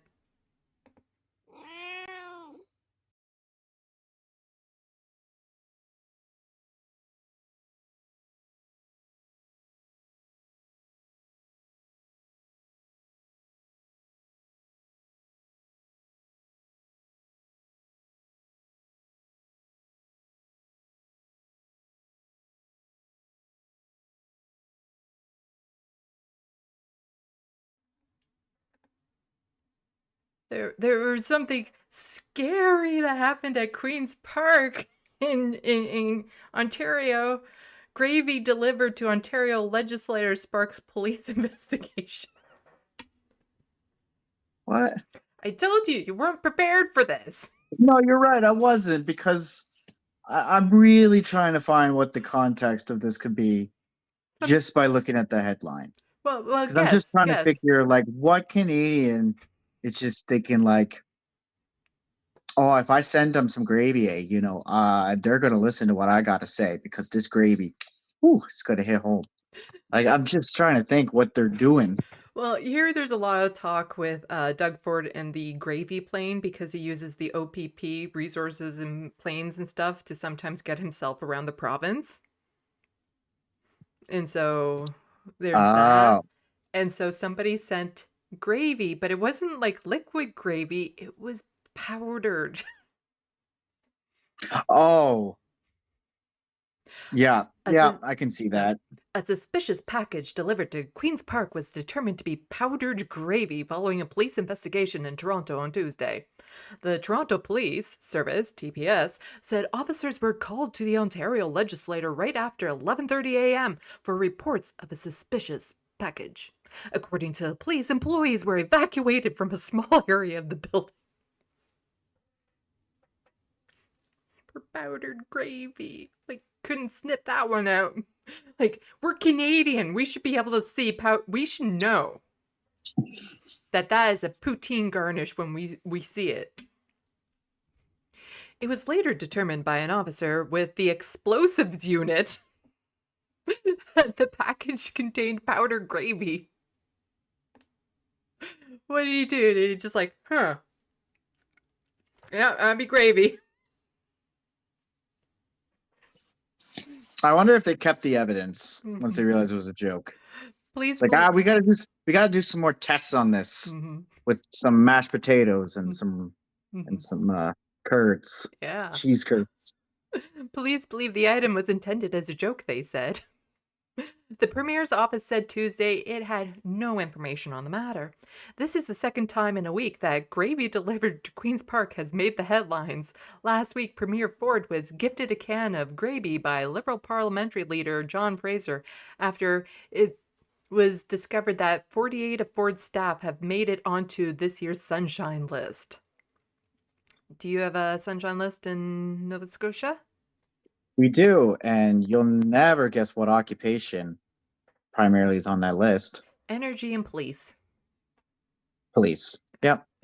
Yeah, here we have like a lot of like hydro and stuff too. But other than that, it's also police. So yeah, the amount of spending on Doug Ford's office has doubled since he's been in office, the amount that goes towards the Premier's office. The gesture was intended to serve as a reminder of the Ford family slogan, "Stop the Gravy Train," Fraser said.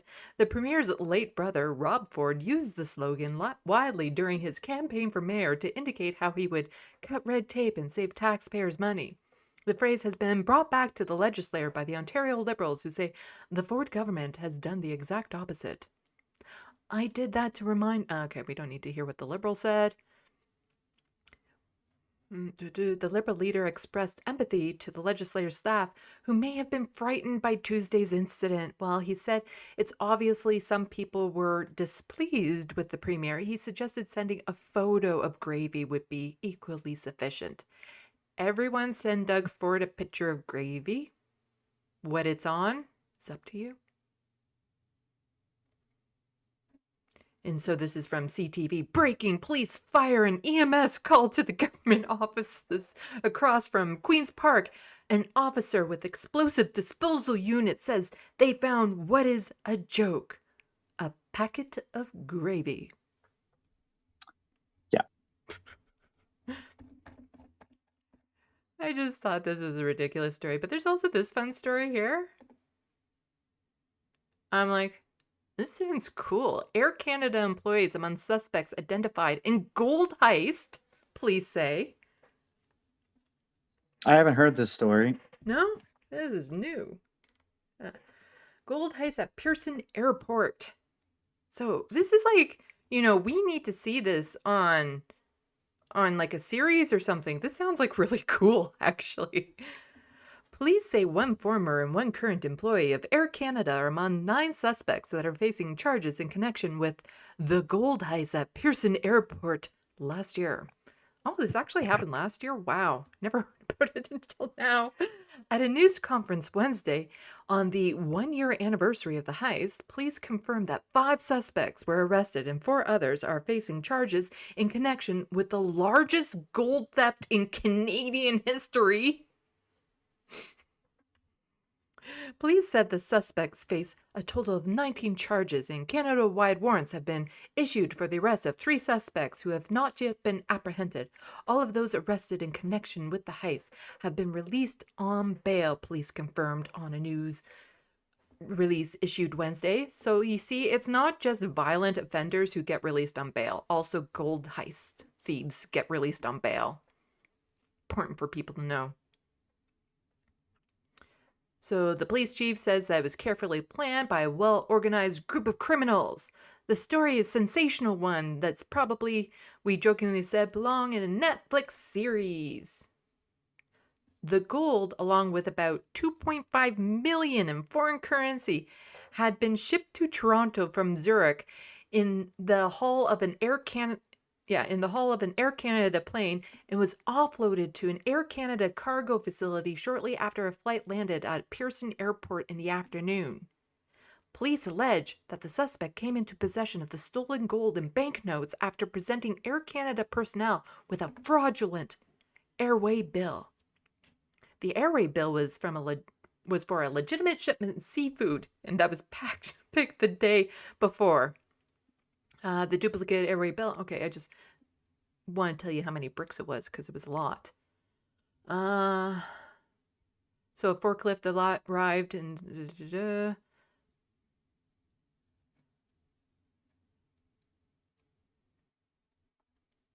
said it had the bricks in here.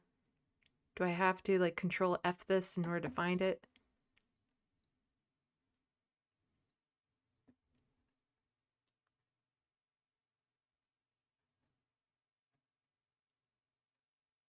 Oh,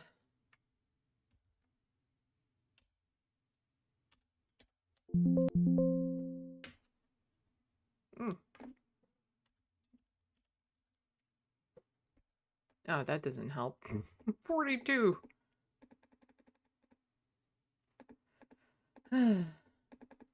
Sorry about this. I saw the number and it just was funny because it was a lot. Oh well. According to investigators, they believe the stolen gold was melted down and sold, and the proceeds were used to purchase illegal guns and firearms. Still looking for how many bricks it was. Was I spelling brick wrong? Anyway. Only because I want to mention, because I've been to the Mint in Ottawa. That's where they make all of our, well, they don't make our coins. They make our fancy coins, not our regular currency.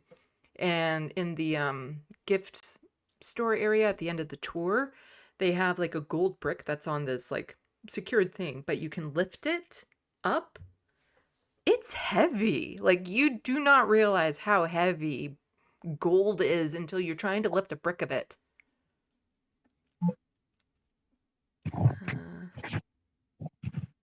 Oh well.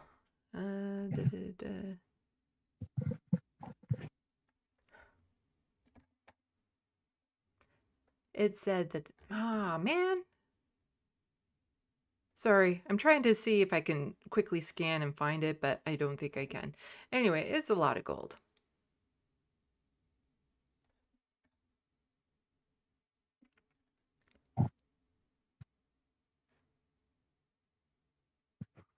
I mean, $20 million.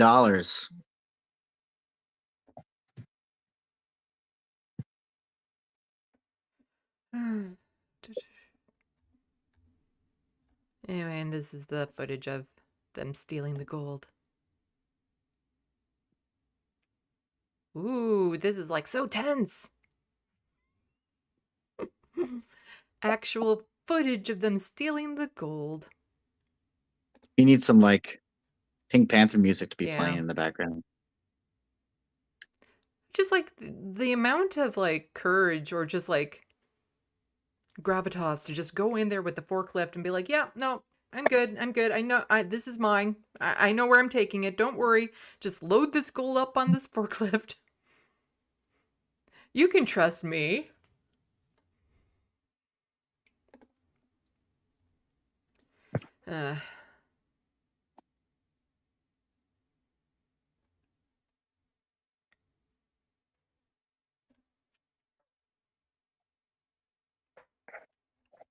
Sorry, it is actually going to bug me that I know that it said how many gold bricks were there and I can't seem to find it in this article right now.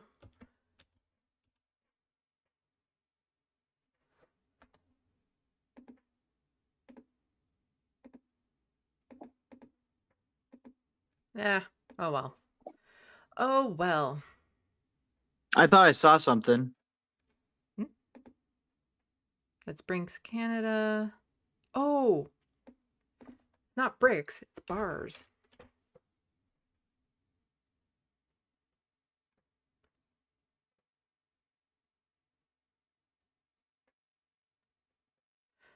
Just as the suspects drove off with the gold bars, which were estimated to be worth 20 million. Doesn't say how many bars. I thought it said how many bars. Anyway, nobody needs to know this part right now. I'm just rambling away. Let's switch back to the main screen. Just a second. Now remember to put this in studio mode first.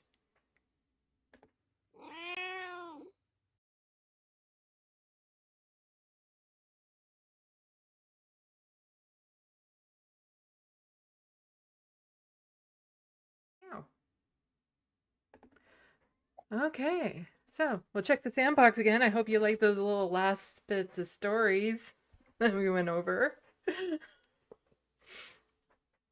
I don't know. I thought it was silly that they have to shut down Queen's Park because of powdered gravy. Yeah. Next time to send the gravy boat. Mm-hmm.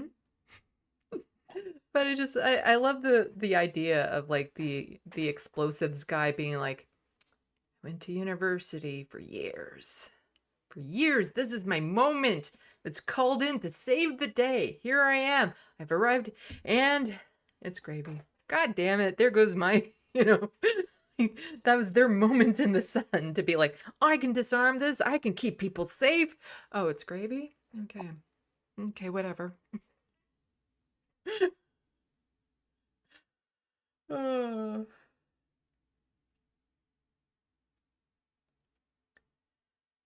Just checking the sandbox. It's sand in the sandbox, not gravy in the sandbox.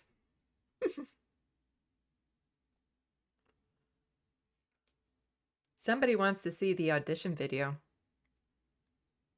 You know what?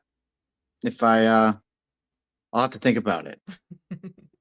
I still have it. It is funny because my sense of humor is very, well, it's out there. So I think it's funny. Me and my buddy think it's funny. I don't know if other people think it's funny, but Well, I have I enjoy making it, so that's what matters. my audition video for Rebel HQ is still online. I posted it to my channel when I got the job a couple years ago. It feels like a lifetime ago I had the job there. Does it feel like a lifetime ago since you talked to Cenk? Yeah.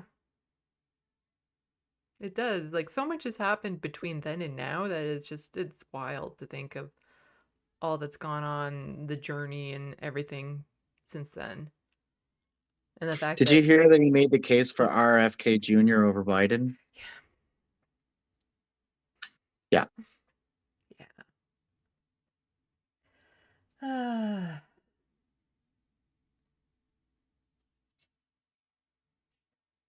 Soul Life powdered gravy probably looks like heroin. I wouldn't know. Yeah, yeah, I see where you're coming from. Yeah, I agree. Tasty heroin. And Sammy says, how many shots fired at the gravy? Well, speaking of shots fired, the cops that shot into the barn of some people while they were chasing after the Portapic shooter here in Nova Scotia, they were cleared of firing into a community center through the doors without saying anything first. Yeah. They were cleared, so they didn't do anything. They're good to go. I guess that's okay. Happens. A lot of that happens. Soul Life cheese curds. As an American, that's news to me, but I'm so down to try it. It's cheese. You don't know what cheese curds are, Soul Life? It's what makes I find that a surprising. poutine. Yeah. Do I need to Do get they like really not have any cheese curds in American dairy sections or anything? They basically, you know, the styrofoam popcorn you can get to go in packaging? It looks like that, but it's cheese. Mozzarella, usually. And it's easy to melt and get all gooey on top of a poutine with piping hot gravy and nice crispy fresh cut fries and yum. And whatever add-ons you want to add on. Pulled pork on a poutine is freaking amazing. I know. Donair meat in a poutine. Or even brisket. Getting hungry for a poutine. I'm getting hungry. I didn't have supper. I'm getting hungry. I didn't really have supper either. Bad Ash 29. Permission to throw gravy at Doug Ford. It would get you arrested. I'll say you don't need. I don't think you need our permission. Mm-hmm. I'm not saying to do it. I'm just saying you don't need our permission. Consequences are you would get arrested. So?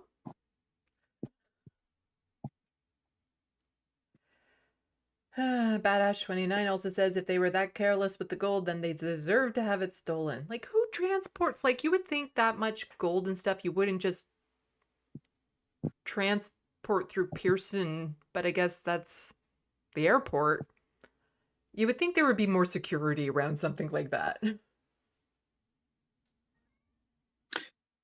I mean, you'd be surprised at what people want to skim costs on. It's like, I got 20 million, but I don't want to put 10 grand on security. Come on.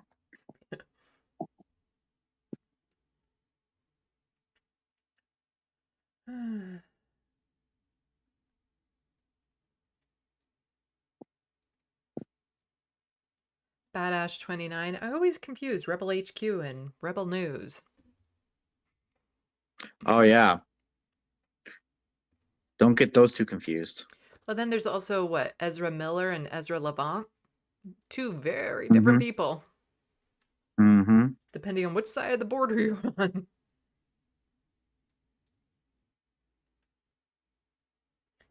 Let's see.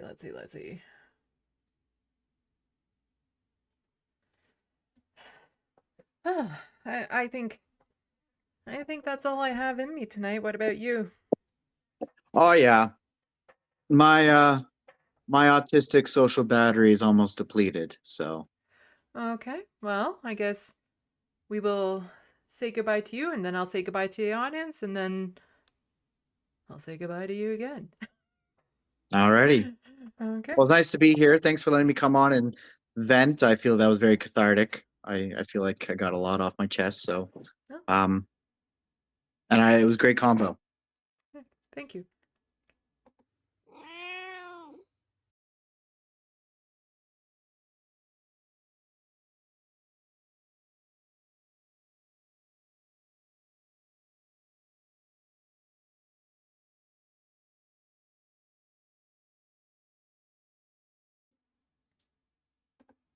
And there we go.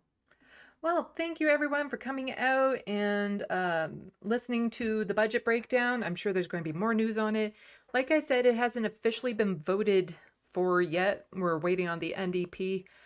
My guess is it's most likely going to be voted on like positively, because I don't think the NDP wants to have an election right now, because if there was, the Conservatives would win, and that's not beneficial for the NDP or the Liberals in any way whatsoever. So, if you can, please support my content by becoming a patron. I'm also on all of these things here, but primarily the Hostile Fart Sauna, known as Twitter. Also, you can check out my art. I also want to let you guys know I'm going to be taking a little bit of a break. I thought I could do this 2 times a week and still get around to the other things I wanted to do. Unfortunately, I don't think I can with my autistic ADHD going on. I need to get my book done. And I started on it. I found a possible book cover artist that is hopefully going to work with me to get the cover done. And I decided I was going to make a couple tweaks on a couple things in there. So I started reading it from the beginning, and now I realize I have to reread it again. And there's just these little tweaks I want to do. It's like, so it's going to be a while, but I need to get this done. And I have a very hard time working on one and the other, which is frustrating because I do enjoy doing these live streams. I have a lot of fun hanging out with you guys and doing these. So there might be surprise live streams popping up in the next little while. C's will be coming on with me to make up for the fact that he bailed on me last minute today. So that will be coming up. And if there's like a major news thing that comes up and I feel the need to scream about it, I will also pop on. But I'd say for at least the next week and a half, don't expect a regular timed live stream until I can kind of get this all under control. But it's frustrating because I love all you guys. Also, other ways that you can help me out. I can hear my cat crying right now. It's really cute. And that would be Frodo. He is still eating, which is good, but his health can take a turn at any moment. He's still on medication. Any help with his vet bills would be greatly appreciated. You can do that by the PayPal link in the description box below, or by sending an e-transfer to SandeeLovas@gmail.com if you are Canadian. Every little bit helps. I'm a little bit behind on things, and especially with my book in the works, I'm at the point with the book where it's going to cost me money.